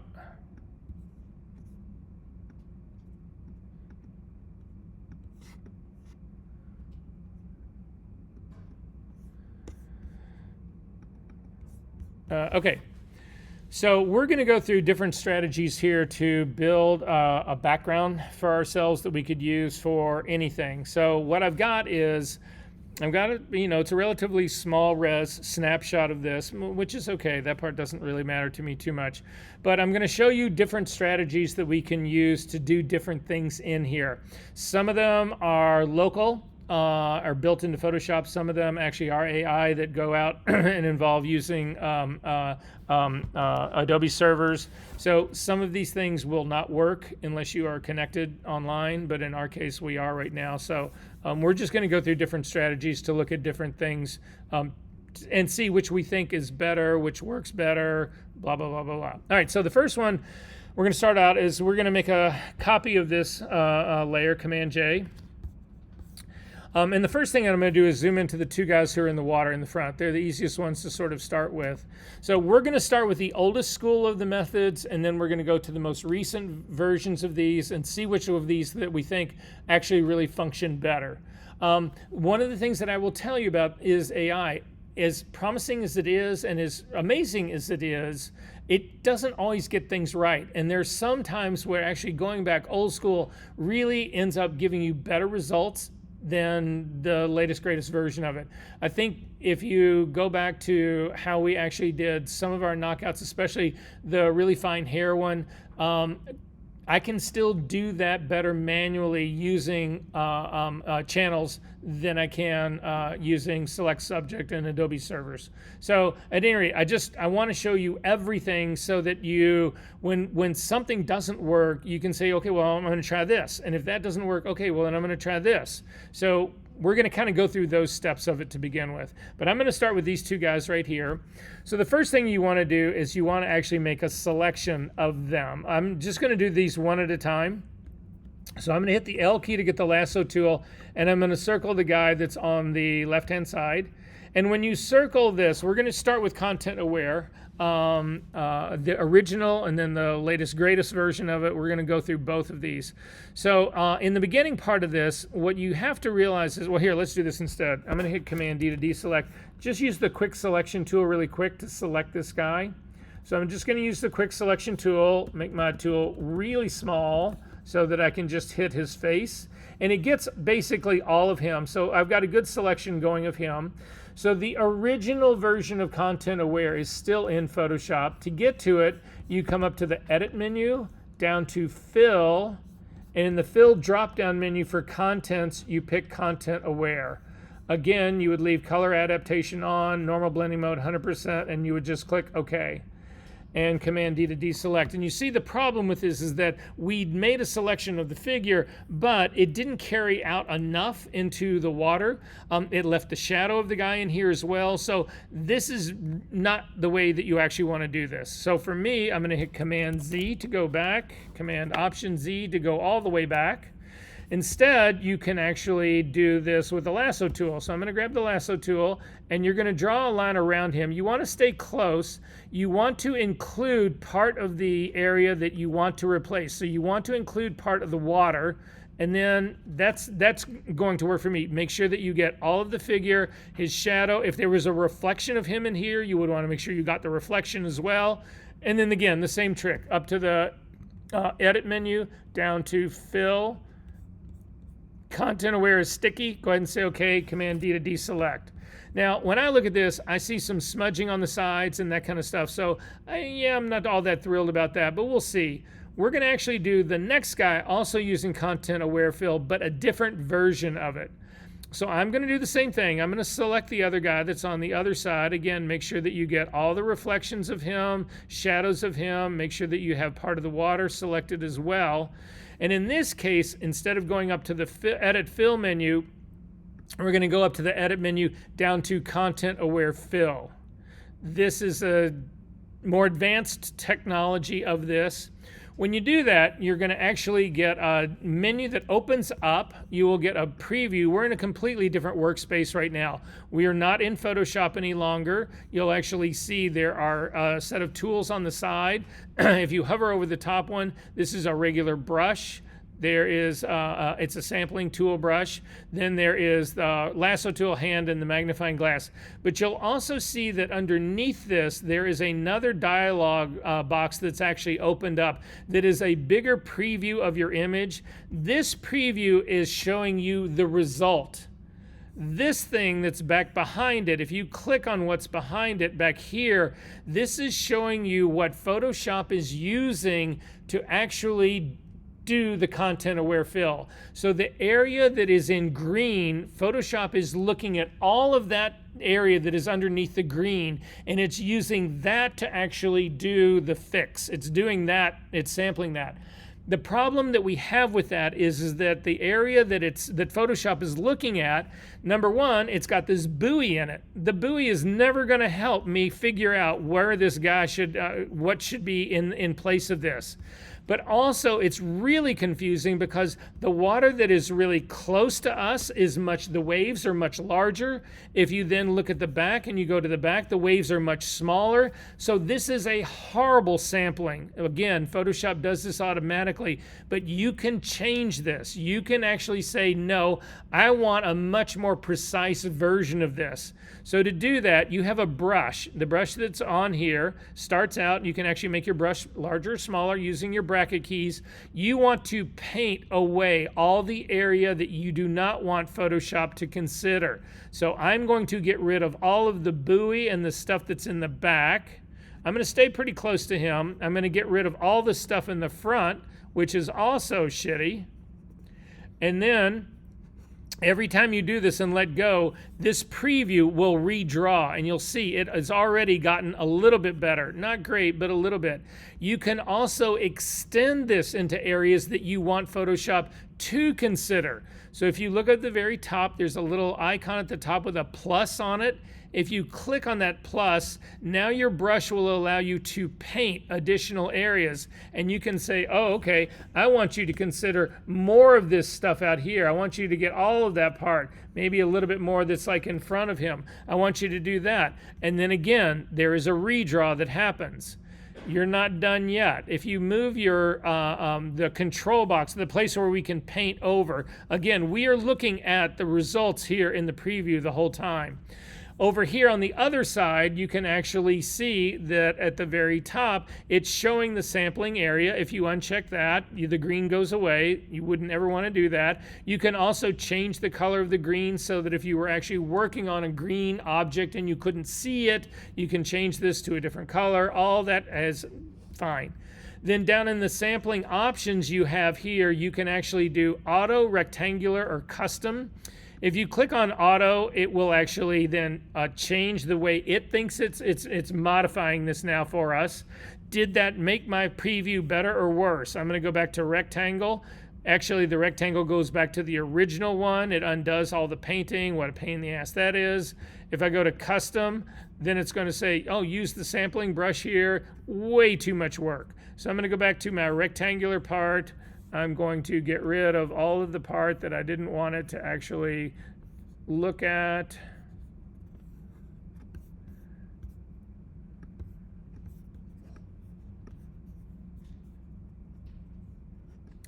And these are my results right now. Last things that we can do. In terms of the fill settings, you've got color adaptation and rotation.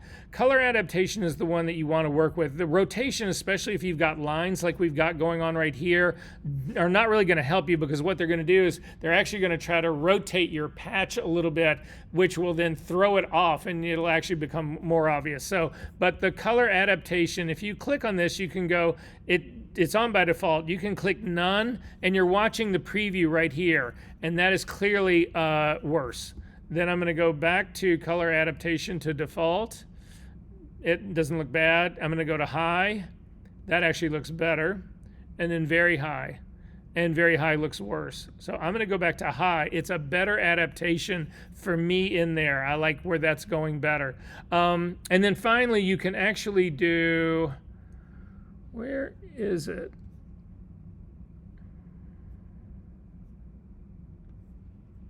Huh. They have changed this dialog box.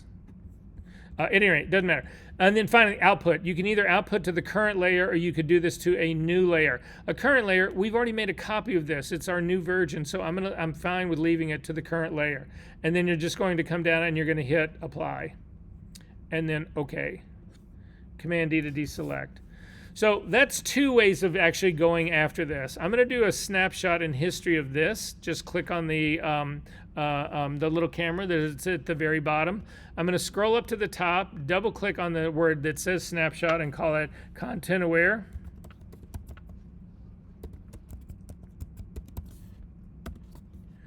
And then I'm going to go all the way back down again to where I actually did the, I take that back. I'm going to just go back to where it was at the opening part of this.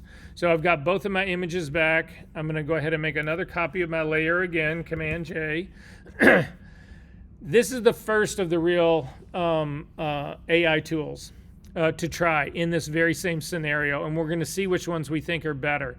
So to get to this tool, it's in the selection group. So again, if you come down to, take that back, it's not in the selection group. It's in the healing brush group. In the healing brush group, they've actually added another tool in here. It's called the remove tool. We may have used this when we tried to get rid of the cigarette burn girl on the cigarette girl, did we? Yeah, okay. Well, we're going to try it again. It's the remove tool. And what the remove tool does, it's a brush, and you simply paint on what you want removed. So I'm going to paint on both of these because it will look at areas that are nearby to try to do the removal, and you don't want to put figure right back in on figure. So I'm going to click over both of them. You'll see it puts sort of like just a gray, sort of like a pink overlay on top of that, and I'm going to let go. And they're now gone, and I'm going to do a snapshot of that, and we're going to call that Remove Tool. And then I'm going to go back and forth between the two and see which I like better. And I think you will probably agree that the Remove Tool is considerably better, or at least my version of it is. What do you guys think? Okay, we're not done with this though, because you might look at this and say, well, the Remove Tool worked great on the left-hand side, but on the right-hand side, it's still a little janky on that side.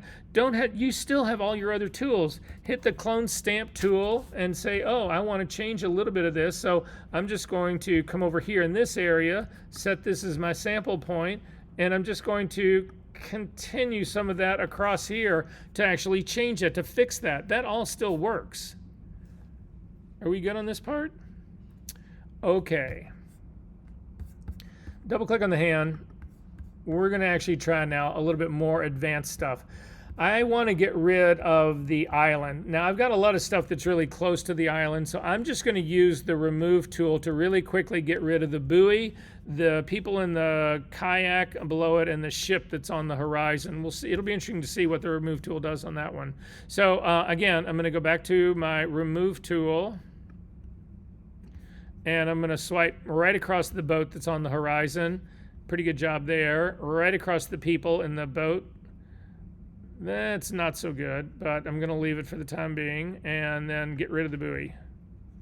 So now I'm going to go after the island. To do this, you could try to paint over the whole island, but I want to use a different piece of AI technology to do this.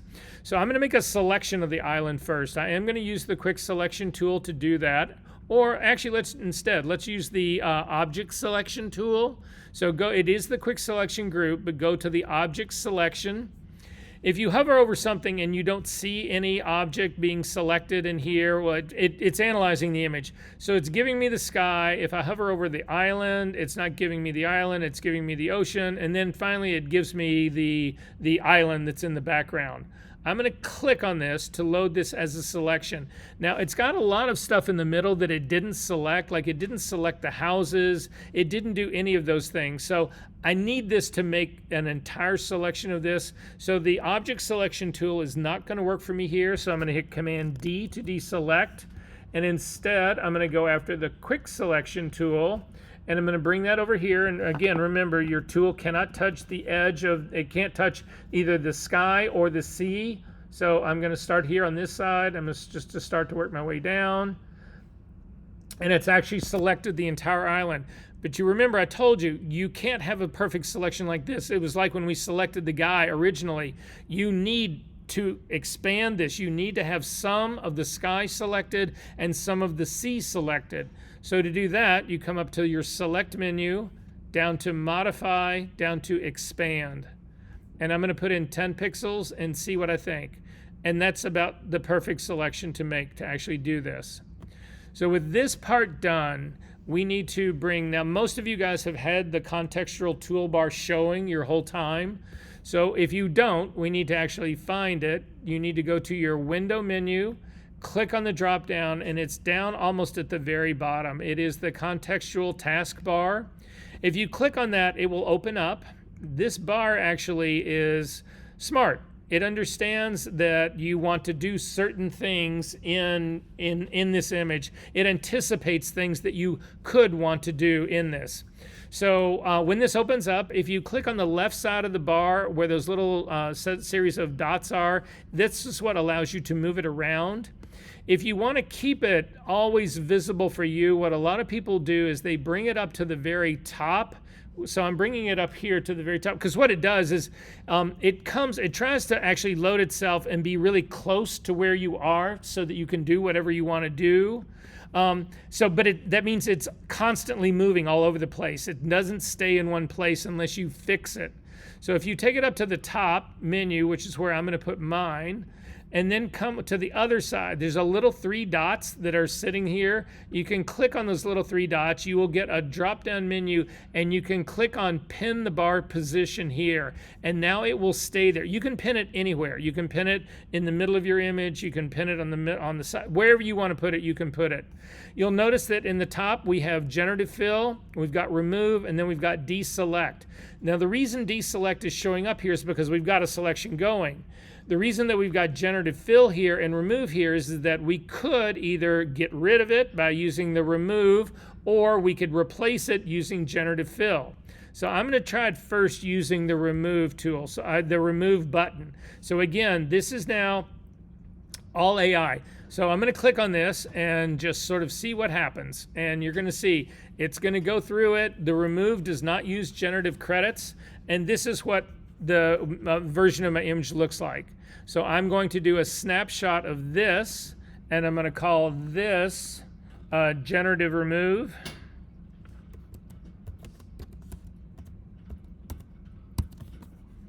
And then I'm going to go back in history 1 step, back to where it was expand. It did not stay pinned. It may be because I went back in history. I'm going to click to make sure my bar is still pinned. So again, I'm back to the same thing, but now I'm going to do the other trick to this. So the other trick to this is to use generative fill. So you're going to click on the word that says generative fill in the taskbar, and it will actually open up a whole new thing that you can actually then type something into. So what I could type into this is I could type in what I wanted to change this. Oh, I want this to be a cruise ship.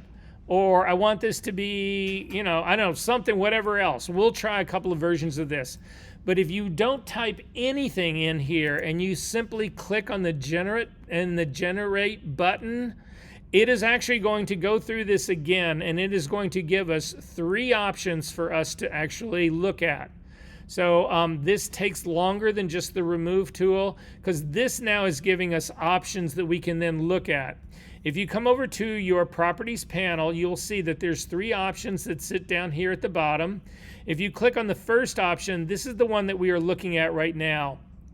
If you click on the second option, you'll see that it brings that string of clouds a little bit more across the horizon line, right above the horizon line. Personally, I think that's a little bit better. Click on the third set of options, and that really fucks up something down here along on the horizon line. So that's not the one for me. I'm going to click on this middle one right here. In doing that, you will actually see that there is icon that sits in the very top of this. If you click on that, it will actually make your thumbnails bigger, or if you click on it, it will make them smaller. You can get rid of your variations, but if you're not happy with any of these, you can actually click on this generate button again. It's the button that's sitting right up top of that. If you click on this again, it's going to run this whole thing all over again. And now instead of having only 3 options, you'll have 6 options to draw from here. So we'll see how this goes and if it gets any better. So I'm going to come down to my number 1 down in here, number 2 down in here, still like that better. Number 3, actually I'm going to go with this number 2 one. I think that's the one that's most successful for me. And that's the one that's now showing up down here in my generative fill. So in my generative fill right down here, this is the one that I'm going to go with. So I'm simply going to merge it down into my group. So if I hit Command E, it'll actually bring it down. It merges it down into my group. And this is how I would actually continue to work on this. Is this making sense to everyone? Are we working on this part okay? All right. Still working on this. I want to go till, give me 5 minutes. We'll take a break, and then we'll come back and jump into this a little bit deeper. So the next thing I'm going to do is actually go back to the object selection tool. So again, it's in the select group, and where the quick selection tool is, it's up at the very top, the object selection tool. It actually has to run through this for a second, but you'll see that at a certain point you can click on at the very top in your options bar. You've got this thing that says select people. If you click on that, it'll actually open up a frame for you, and if you hover over an area of one of these, it's identified that you have 3 people in this image. It is missing this person that's on the outside, it knows that that person is an object, but it doesn't recognize them as a person, but it does recognize these other two as people here. So you can actually select on that. So I'm going to select on the one that's in the middle. So the little girl that's in the middle, I'm going to click on this, and you will see when you click on that person that it opens up and it actually gives you other things that you can select. So for instance, you can select her upper clothes, which I think is all of her clothes. I don't know what her lower clothes would actually be. So that's odd, but nonetheless, I can click on her upper clothes here, and then I can apply this, and it gives me the selection of just her bathing suit. So then I can actually play with this using AI. So with her bathing suit selected, I'm going to zoom in a little bit tighter on this. It does a pretty good job of selecting her bathing suit. I'm actually going to go to my generative fill. So again, it's still pinned up at the very top. You can see I could click on remove, which would be, I do the weirdest things when I'm working on this file, because usually I'm trying to get rid of the kids, and so I'll say things like, okay, now we're going to kill the kids, which never comes off as sounding good, right? And so anyway, and so now I'm going to say, yeah, we're going to remove the little girl's swimsuit. It also doesn't sound really good. I mean, this is just fraught with, because I know you guys know that this is all being recorded, and you're going to like pull that recording out, and then you're going to do AI and lip sync me saying, okay, kill the one kid and get the others, take her suit off. You know, I mean, anyway. All right, so anyway, with generative fill, I'm going to click on generative fill. We are not going to remove it, and I'm just going to say make the suit black. So we are now getting into prompting. So in prompting, what you do is, prompting is conversational. So you just say what it is you ultimately want to do. So I'm going to say make the swimsuit black, and we'll just see what happens. So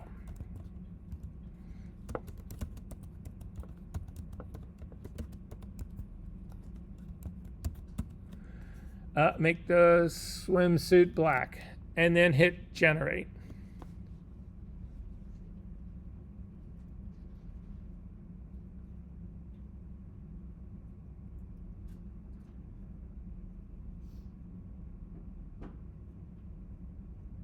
And now she's got a black swimsuit. Again, you have options. So click on the top one, the one in the middle, and the last one. But what you'll notice is that her swimsuit, when it started out originally, was up over the shoulders. One of the issues that you run into in generative fill in Photoshop, anyway, right now, is that it can radically change things. It'll do what you want it to do, usually, but it has no compunction about modifying the suit. So it made a black swimsuit, but this is no longer up over her shoulders. This is now, so again, this is not a hallucination. This is actually, it's doing what you're asking it to do, but depending on the models that you use in Photoshop, there's a lot of creative freedom that can be brought into this scenario situation. If you don't like what's going on in here, you'll actually see that there is still a prompt that sits up at the very top. We can actually add to this prompt. But what you also need to realize is that I'm going to go back and we're going to do this all over again. So I'm going to go back in history. So go back to where it was just object selection. You'll notice that it gets rid of the generative layer that was on there. We're going to do the same thing again, but I need to point out a couple of other things to you guys right now because they've changed something in Photoshop just recently, and you need to be aware of it, and you also need to be aware of its limitations. So I'm going to click on Generative Fill again, and you'll notice when you do this, I'm going to tear my bar off just because it's a little confusing up there. When you tear the bar off, you'll notice that here I can type in again. I'm going to say make the swimsuit black.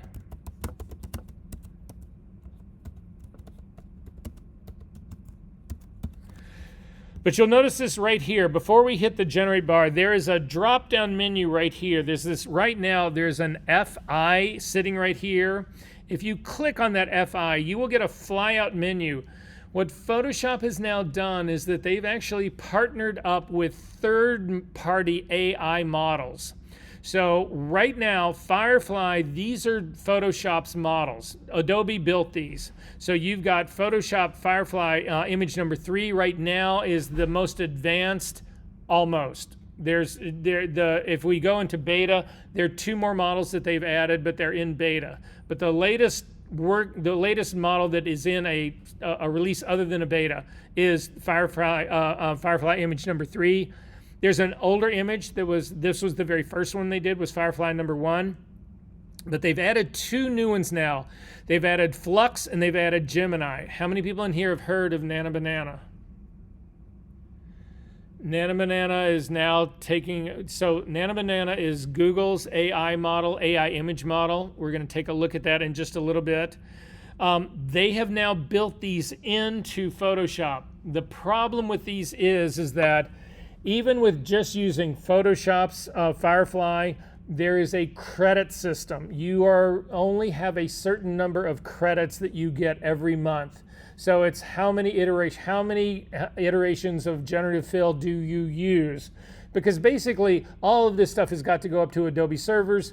It costs a lot of money, blah, blah, blah, blah, blah. So again, Adobe's just looking for another way to squeeze more pennies out of you. Well, in this case, it's more than pennies, but nonetheless. But what they've done is they've actually said to Google, which is who does Nana Banana, we want to build your technology into Photoshop. And Google's like, well, that's fine, but we want to be paid for it.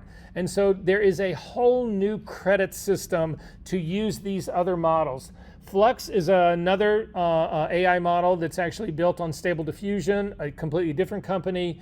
Both of them are really good at doing this kind of work, but the problem is that it's a whole pay system.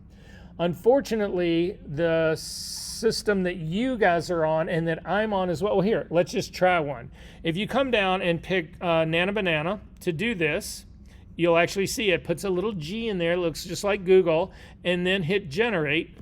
And you'll see it starts off pretty well, and then you get this warning, and it says, your system administrator isn't allowing access to this feature right now. Please contact them for more information. I've contacted them. It's not our system administrator, it's Adobe. So Adobe has got, all of us are on a student faculty tier, but it's a giant license. There's 4,000 students here, 5,000 students here. This license is over 5,000 people. It's enormous. Adobe is who has shut this off for us. There's no way you can get to these inside of Photoshop without getting your own subscription. You have got to give up your subscription that is being paid for, and you've got to then pay for your own one every single month, whatever, to get this feature. There are workarounds to this that I'm going to show you guys in just a second. But nonetheless, I'm going to go back to our Firefly 3, because again, this is Adobe's, and we can use this one. There is still a credit system, so if you really abuse this or hammer this hard, you may hit a wall on this, and then you're just going to have to log into Adobe under a friend of yours' name and number and use theirs. So at any rate, I'm going to do this again. So again, make the swimsuit black. I'm going to go ahead and hit generate.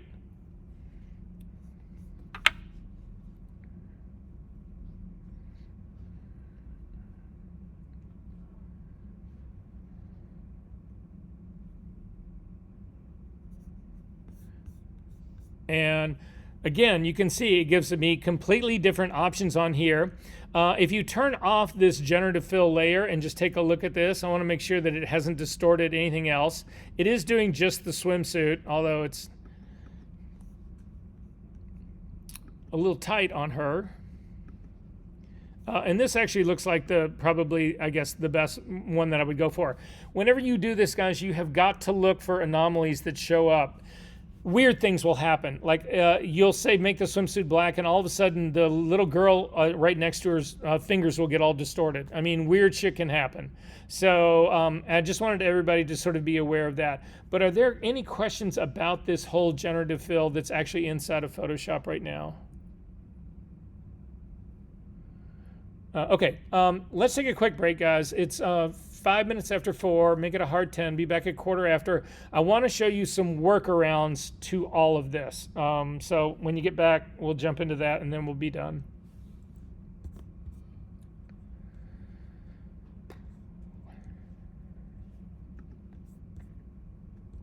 So while we're still on this image part right here, I want to show you another couple of things that you can do inside of Photoshop here really quickly. I want to expand my frame here. So to do this, I'm going to go to the crop tool. So if you just click on your crop tool, I just want to make this bigger. I want to make it a square, getting closer to a square.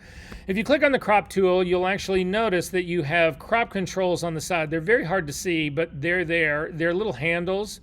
If you click and you drag this handle to the side, you'll actually see that it'll push this out. That's too much, so hang on one second. I'm going to do this using my pasteboard instead. So I'm going to hit I'm going to hit cancel out of this crop tool, and then I'm going to hit the F key to get to the pasteboard. And now I've got handles that I can see. I'm going to click and drag this out slightly. I'm going to click and drag the left side out slightly as well. I'm going to go up to the top and pull it up slightly, and I'm going to do the same thing down at the bottom. So I'm just making my image bigger all the way around here. Now, if you take a look at your contextual toolbar, you'll see that it understands this. I no longer have the word just generate in here because I have the crop tool selected and I've actually pulled out these lines. That generative has changed to generative expand. So go ahead and click on generative expand, and then again you could choose the model down here. Firefly 3 is the one that we can use right now, the best of what we can use right now. I'm going to go ahead and hit generate.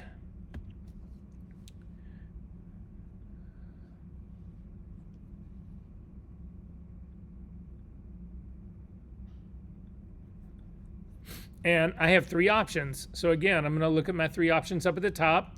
The first one looks pretty good. I'm going to zoom in on the little kid here because they actually had to add something right here. And you can see this is the kind of stuff that I was talking about. That sort of looks like an arm, but maybe not really an arm. I'm going to go to the next frame over. Oh, this puts in a little girl to hide that. That's actually pretty clever. And then the next one over there, oh, another little girl in here who's like, I mean, so this is the kind of stuff that can actually happen in the generative work here that you're starting with here. This is, for me, one of the liabilities about doing this work in here is that you'd have no real control over how much your image gets changed. And the image can get radically changed. So I'm going to show you that example in just a second. I'm going to go with the number 1 version here that keeps the little boy in here. And I'm going to, again, I'm going to merge this down. Now, the little girl in the black swimsuit is my second layer. I need to merge that first. So I've selected it, Command E. And then I'm going to select the extension that it made on my beach scene, also Command E. And then I'm going to get rid of the little kid. So I'm going to go up to my remove tool and simply paint over the little kid because I don't want a distorted freak arm out there. And this is where I would go. Making sense? All right. I'm going to hit the F key to go to my regular the dark pasteboard. I'm going to close this up. Do I want to save this? No, I'm not going to save this. I want you to then open up. Go back. This is going to be in session number 9. I want to go back to the silhouettes that we actually did of the knockout figures that we actually did. So if you go back to the to our session number 9, and you go to, there was a composite body 1 and a composite body 2. I want you to open up composite, let's do the dark one, the composite body number 2. Open that up into Photoshop. And you can see it's the girl on a white girl on a just a plain background. I want to actually put this on a white background just to see. So I'm going to add a solid color adjustment layer on top of this. So come over to your layer palette, click on the circle, half black and half white, and do solid color adjustment. And then use your little eyedropper tool to select the white patch in the back and say okay. And then just put the girl up on top of that. And then finally, I'm going to merge the girl down into this, which will get rid of the it'll no longer be a smart object. It'll rasterize this, which is what I want. It'll be her on a background. So I'm just going to, drop this down. Command E. It won't Command E because it is a smart object. So I'm going to rasterize it first. Sorry, layer, Smart Objects, rasterize, and then Command. Oh, I don't know. I can't do a Command D because this is an adjustment layer. It's not a solid white layer. So I'm going to just merge everything. Command, Option, Shift, and the letter E. And now I've got this girl that's on a white background. I'm going to do select subject of this. So the easiest way to do it is to just hover on the composite part that's underneath it and Command click. It will like load. It is the selection of her. And then I'm going to do generative fill on this, and I'm going to click on generative fill, and I'm going to do make the coat red.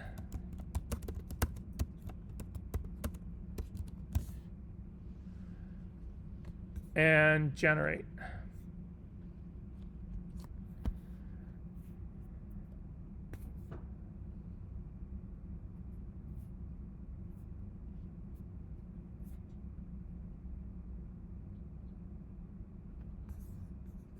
And I get nothing. Hallucination. So I'm going to throw this away. You don't need to save it. I'm going to go to the other girl now, the girl in the yellow, and I'm going to bring that into Photoshop.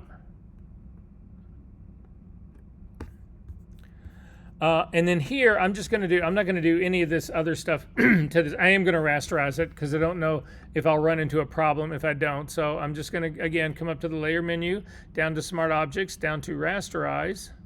And then I'm going to do Command A, which will do a selection of everything. And then again, I'm going to ask them to turn the dress black. So I'm going to click on Generative Fill, and I'm just going to say Make Dress Black.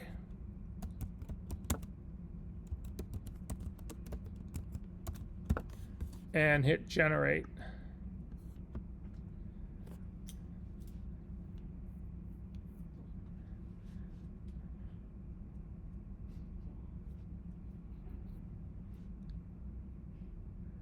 Serious hallucination. This is a problem, wouldn't you say? Look at my options. So again, there is limitations to this part. So I'm going to show you another way to think about doing this. Go back to where this thing was just opened up. What I want to make is just an easier version of this file to actually work with. So I'm going to save this as a JPEG because it'll put it on a white background. It's just a faster way of doing this. So the way I actually make JPEGs is I'm just going to show you. So if you've got master files that you want to either put onto Instagram or on your website or any place like where you need a JPEG where you can really control everything, this is the best way to do it.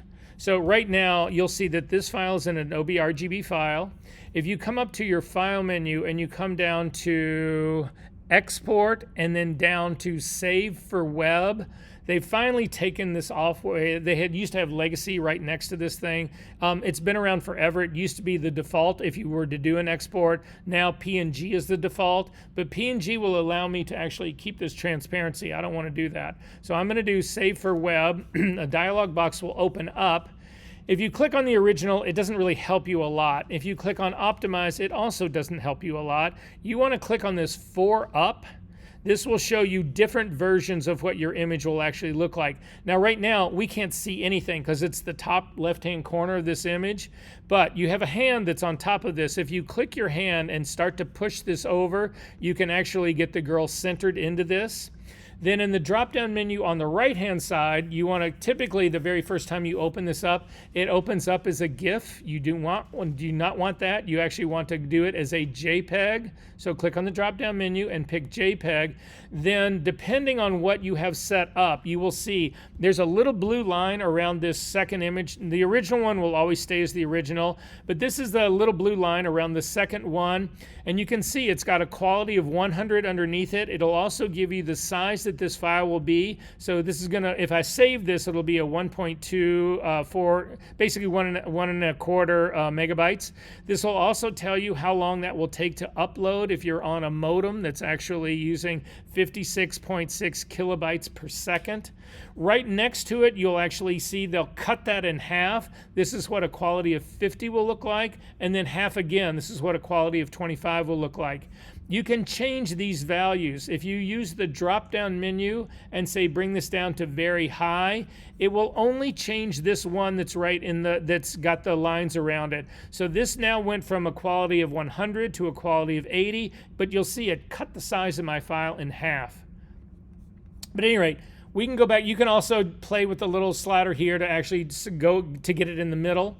You always want to have optimized checked. You also want to have embedded color profile checked. And then finally, convert to sRGB, which you definitely want to do. You do not want to be putting Adobe RGB files onto your website or into Instagram. The color will get perverted.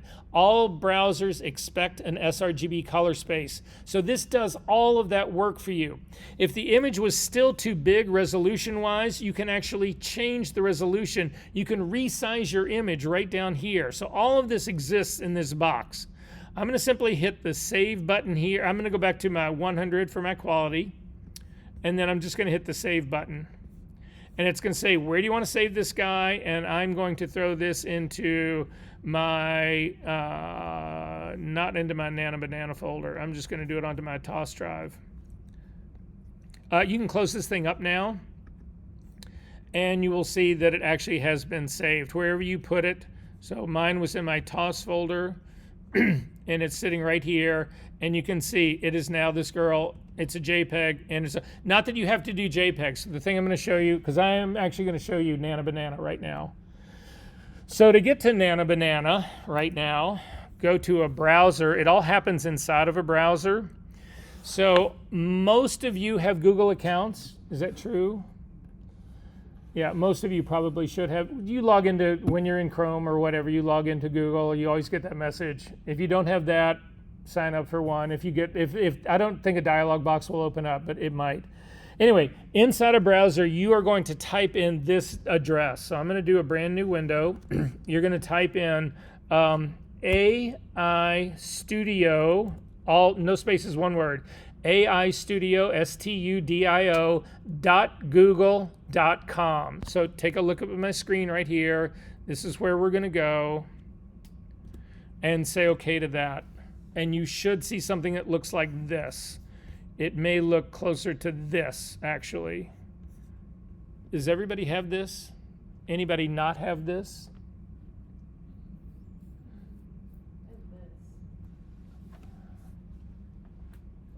That's actually the Gemini part of it. It's a different place for it.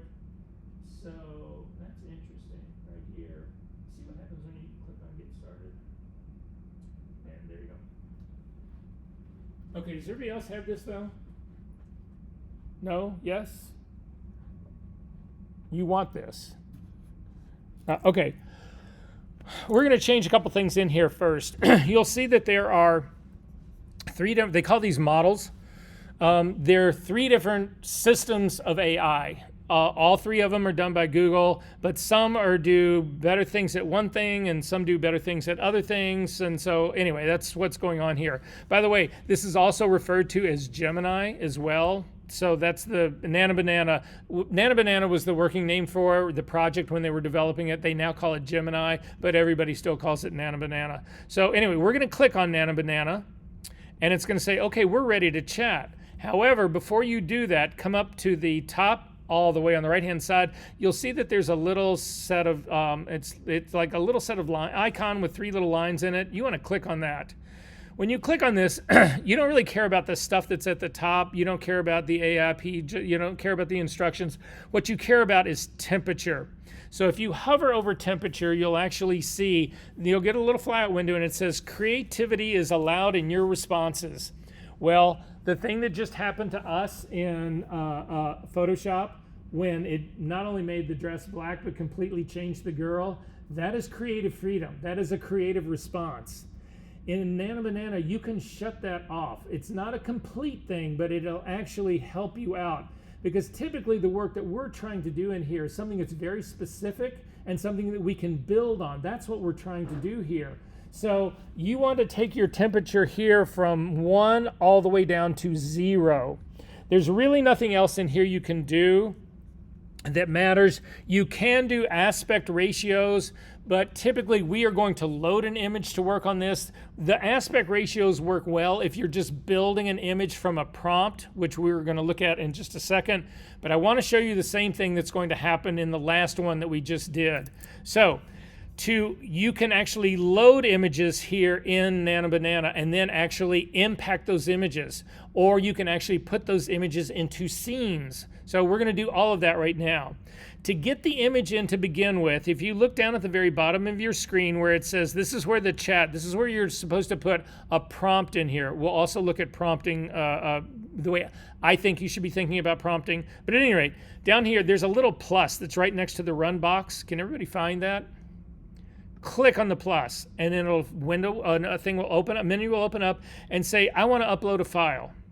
And then you need to go find that file that you actually just made, the girl that we actually had on the white background, and just click open.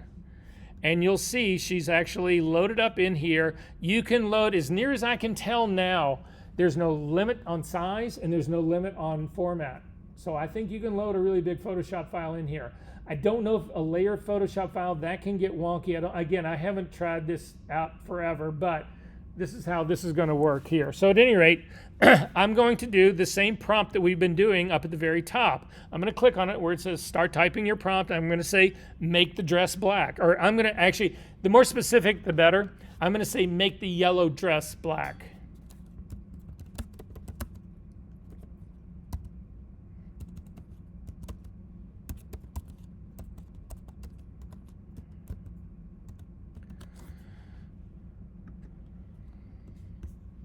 And then hit the run button. Right now this is free and unlimited. There are resolution issues like there are in everything that we're doing. But now I've got this, and if I click on this new thumbnail and then click again on the magnifying glass, would you not say that that is a more successful version of doing what we just tried to do in Photoshop that gave us nothing that even remotely resembled that dress? I know. Wait, this gets better. So I am going to, the beauty of this, you could download this right now. So when you come all the way in here and you've zoomed all the way in, there's a little download button up at the very top that will allow you to download this. So we can go ahead and download this one. We'll just see what it looks like. It gives it a generated name, image, whatever. I'm going to put this in my Nano Banana folder and just say save. And then you can go back and you can hit the little X to close this out. We're not done. The beauty about what happens in Nano Banana is that you can continue to prompt with your results. So I'm going to add another prompt to this, and I'm going to say, let's say, well, let's try this. I don't know if this is going to work. Not everything in this works. Let's try removing her stockings. So just say remove pattern stockings.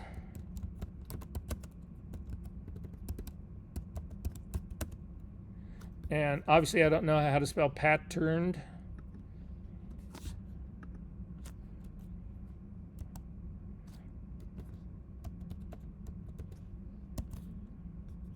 I still don't know. How do you spell patterned? Wait, somebody, anybody? E-R what?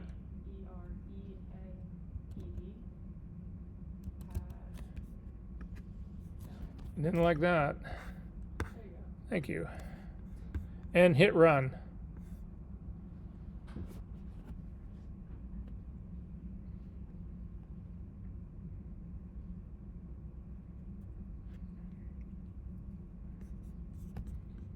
And click on the image. Are you kidding me? Try doing that in Photoshop with the clone stamp tool. I'm going to do one more thing. Again, this can keep going on forever. Change shoes to motorcycle boots.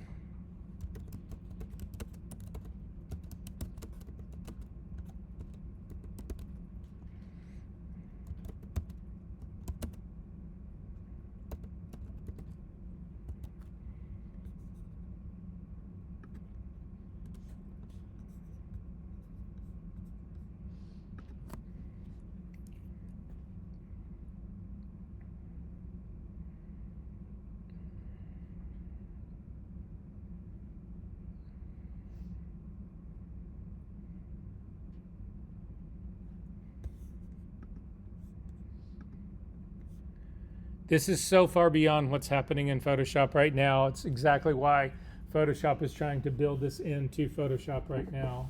Wouldn't you say? I know, crazy, right? So let's do one last thing. And I forget who's, yeah, go ahead. Is this unlimited amount of tries? Right now. No way. Because I was using Gemini all this summer to like make mock-ups for a company or whatever for a scholarship, and like it was like every day I had to like go into it because I only had like 5 tries to make it. That sounds more like ChatGPT. Yeah. Because that's exactly how ChatGPT works until you pay for it. But so far, this is free. Again, who the fuck knows, right? But this has got right now. So the only really competitor to this, in my opinion, for doing photographic work is Midjourney. So that's not true. Stable Diffusion is incredible, but the learning curve for Stable Diffusion is it's like majoring in advanced mathematics. I mean, it's steep. So at any rate, okay. Last thing we're gonna do on this. We're gonna say, put the girl on a rocky shore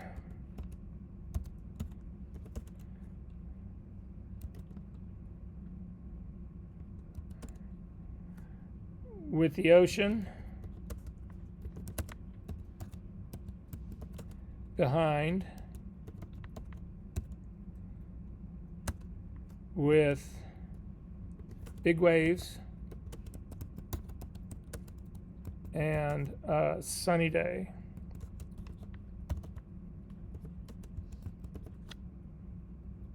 And hit run.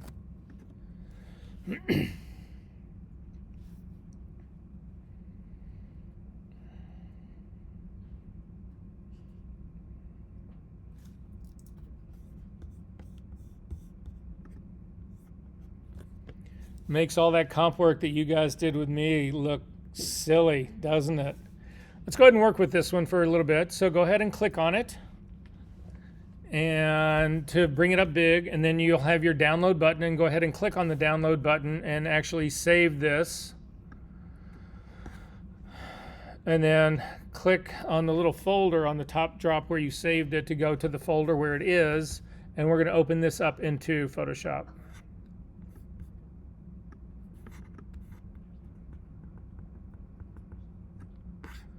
And say OK.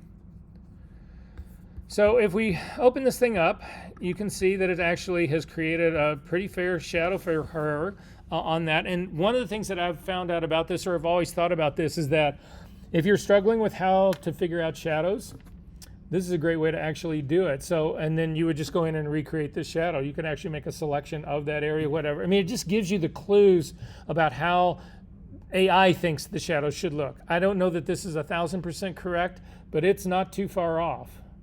Make sense? Okay, one of the problems we have is this though. Zoom into her face. Well, number one, there's a watermark right down here that you can easily get rid of. So I'm gonna hit Command J to just make a copy of that. I'm gonna zoom in on this. I'm gonna grab my remove tool. And I'm just going to paint over the little watermark.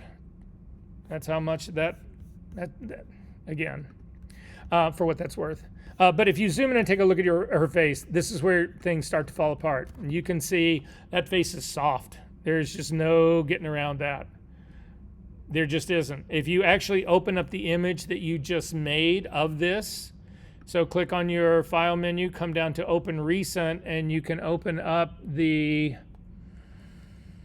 well, I can find, mine is not in my open recent, but I can go find it. It's in my toss folder, my composite number 1.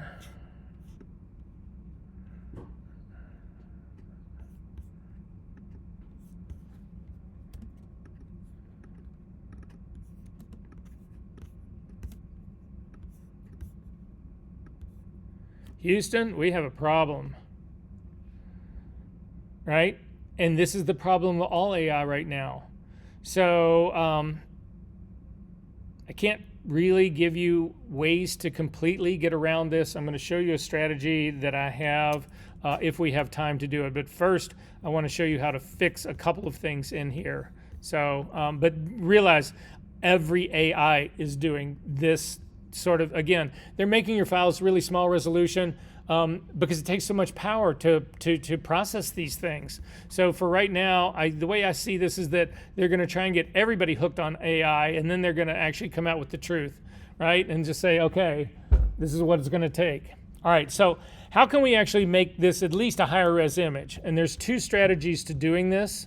So the first strategy is to, with your image is actually selected right here, if you come up to your image menu, down to image size, you'll actually see how big it is. If you click on your drop-down menu and say, I'm sorry, the drop-down menu, not here, nope, cancel, stop. In your pixel count here, you'll see that this is a pretty standard one for them. It's 832 pixels by 1200. This is a fine size to do for Instagram. This won't really, if you have small thumbnails on your website, it'll work for those, but anything big, it'll fall apart. You don't want to actually do that part here. So anyway, that's how big this image is. I'm going to hit cancel out of here. They have brought generative upscale into Photoshop now. So again, if you come up to your image menu, down to generative upscale, it'll open up and you will see that you've also got a drop-down menu for models.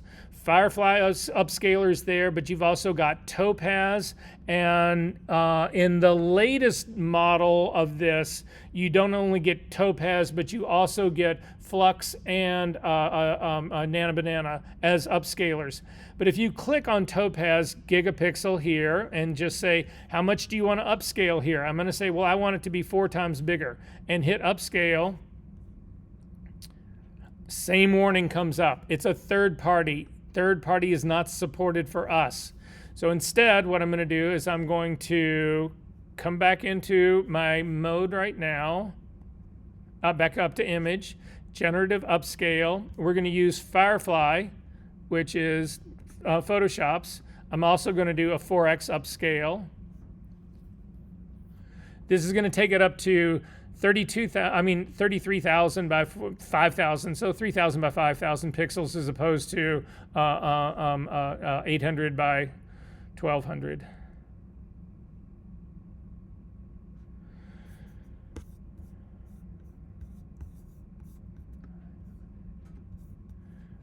Double click on the hand to kick back out. And this image now, if we take a look at it, image size, and look at your pixel count, is now 4 times larger.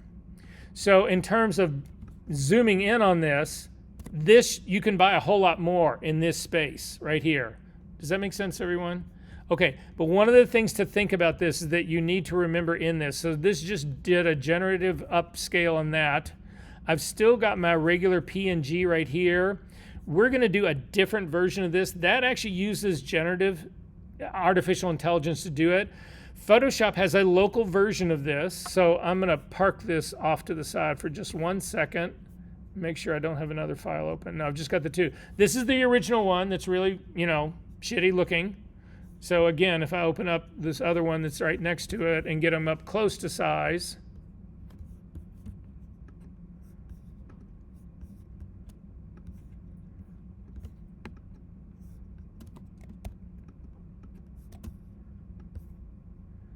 you can see this is definitely sharper, it's definitely clearer, it's got something going for me, right? So that's one way of doing it. I'm actually going to go to this next, to the other one though, really quickly and show you what I meant by the new tools are not always the best tools. So this is my copy of the new one. I made it just a copy of this. I'm going to go up to the image menu, down to image size. And in image size, I'm going to do percentage, and I'm going to change my percentage to 400. Because again, that's a 4-time increase. That's 4 times of an increase. It's the same as I did for the generative fill. So I'm going to type in 400 for this. You need to make sure that resample is selected. And then in the drop-down menu, you are going to pick Preserve Details. We can try Preserve Details 2, and we'll try Preserve Details 1. So I'm going to go ahead and do Preserve Details, the regular enlargement one, and I'm going to hit OK on that one. Double click on the hand because it made the image really big. And I'm going to call this one, I'm going to double click on this and call this PD1, Preserve Details 1.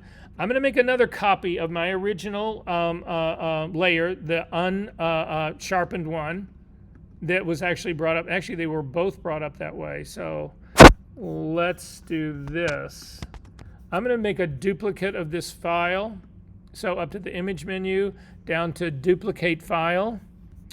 This will just make a copy of it. So this is the one that was done with that PD, my first one.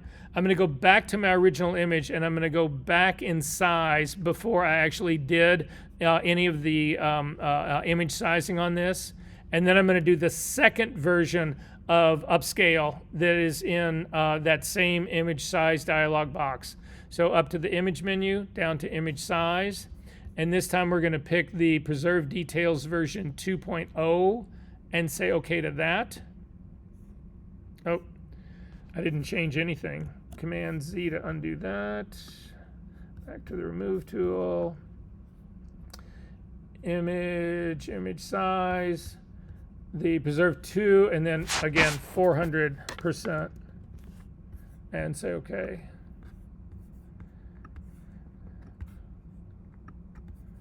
So these are the 2 upscales that are just done through image size. And I think you will agree that the version 2.0, which is here, is infinitely better than the initial version here. Correct? Right? So I'm going to get rid of that initial version because now I want to look at the difference in the generative AI version and the version 2.0.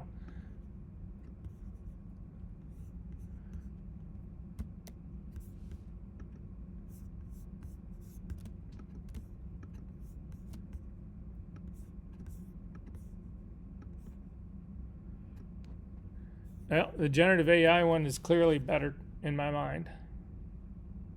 What do you guys think? Look at the pixelation that's happening in here. That's actually pretty smooth. So there you go. Questions about any of this? Okay, so the last thing that we can do really fast, and this will go quick.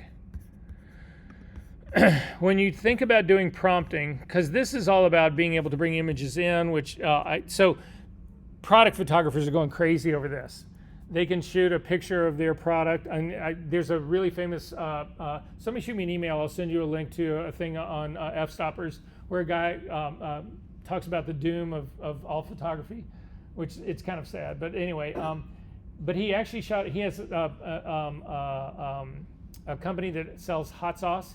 And he took a picture of a hot sauce with his phone, and he brought it into Nana Banana and then said, put my hot sauce bottle on a table in a really high-end restaurant, whatever. I mean, he just kept going through iteration after iteration after iteration. And again, unlike so many other models, the AI didn't change the bottle. It changed the backgrounds over and over and over again, but the bottle stayed not 100% the same, but 99.9% the same all the time. But anyway, the last thing I'm going to leave you with is get AI to do your prompting for you. So everybody come back into our whole situation right here. I'm going to hit close to knock that down.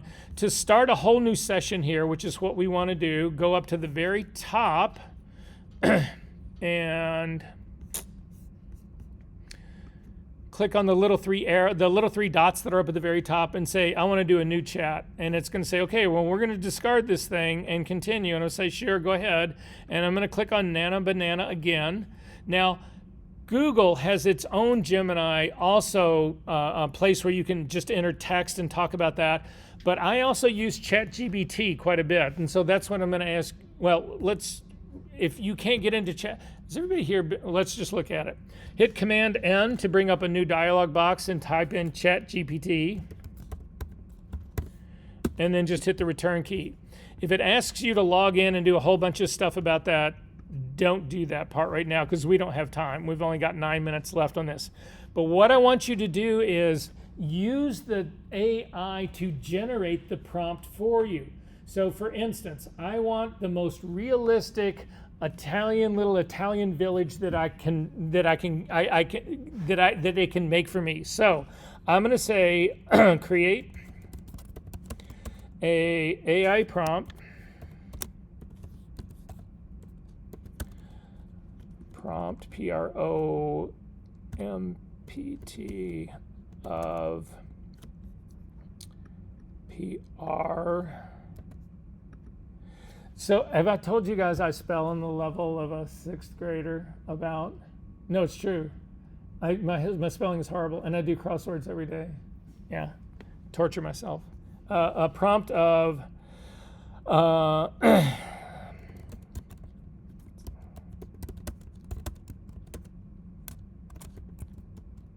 of an old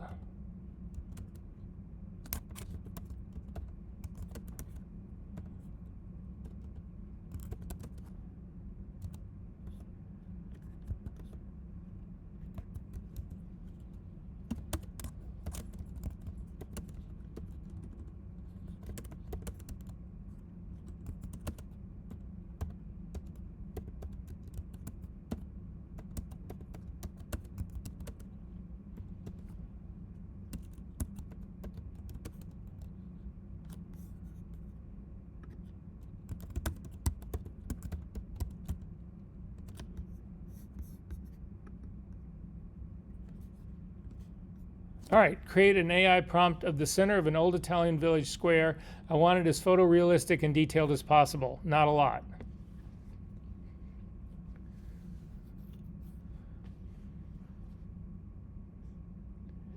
Hello.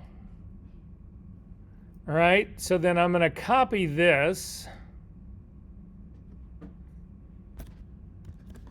And I'm going to go back to Nana Banana, and I'm simply going to paste that in and get rid of the quote and hit run.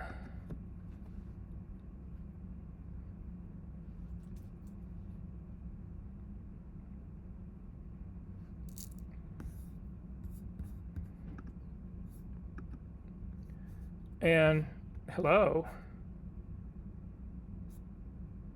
So, but I don't really like the way this one looks. So I'm going to say, make it nighttime.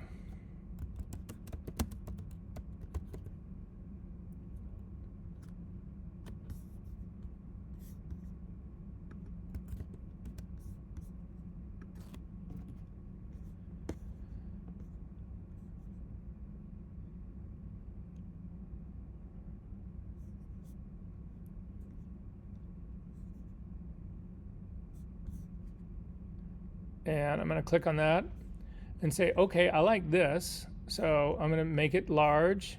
I'm going to download it. I'm going to leave it where it is. I'm going to go find it. I'm going to bring this into Photoshop.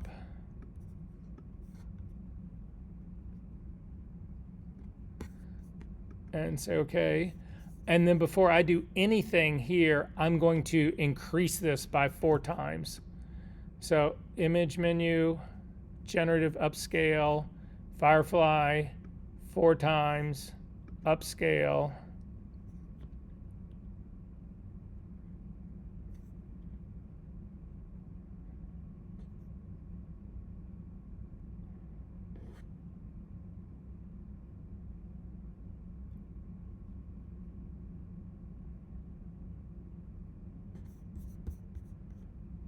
Double click on the hand. This is a background that you can work with. It's not perfect. If you look at it pretty closely, you can see it kind of gets pixelated in certain areas here.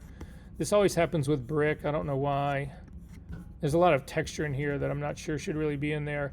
But this is pretty impressive to begin with. And for you to think about using this as a comp, I would probably go back into Nana Banana and just say, can you remove the hanging laundry from the balconies and that kind of stuff, whatever. But is this making sense to everybody what's going on here? So don't feel like because we don't have it actually built into Photoshop that we don't have access to it. You do, at least for right now. Cool. That's it. I will see you guys next week if you're here. If I'm not, have a great holiday, and I'll see you. Make sure you're here for the week after that, because then it's really the last time that we have to talk about your final projects before you're going to present. I'll see you guys.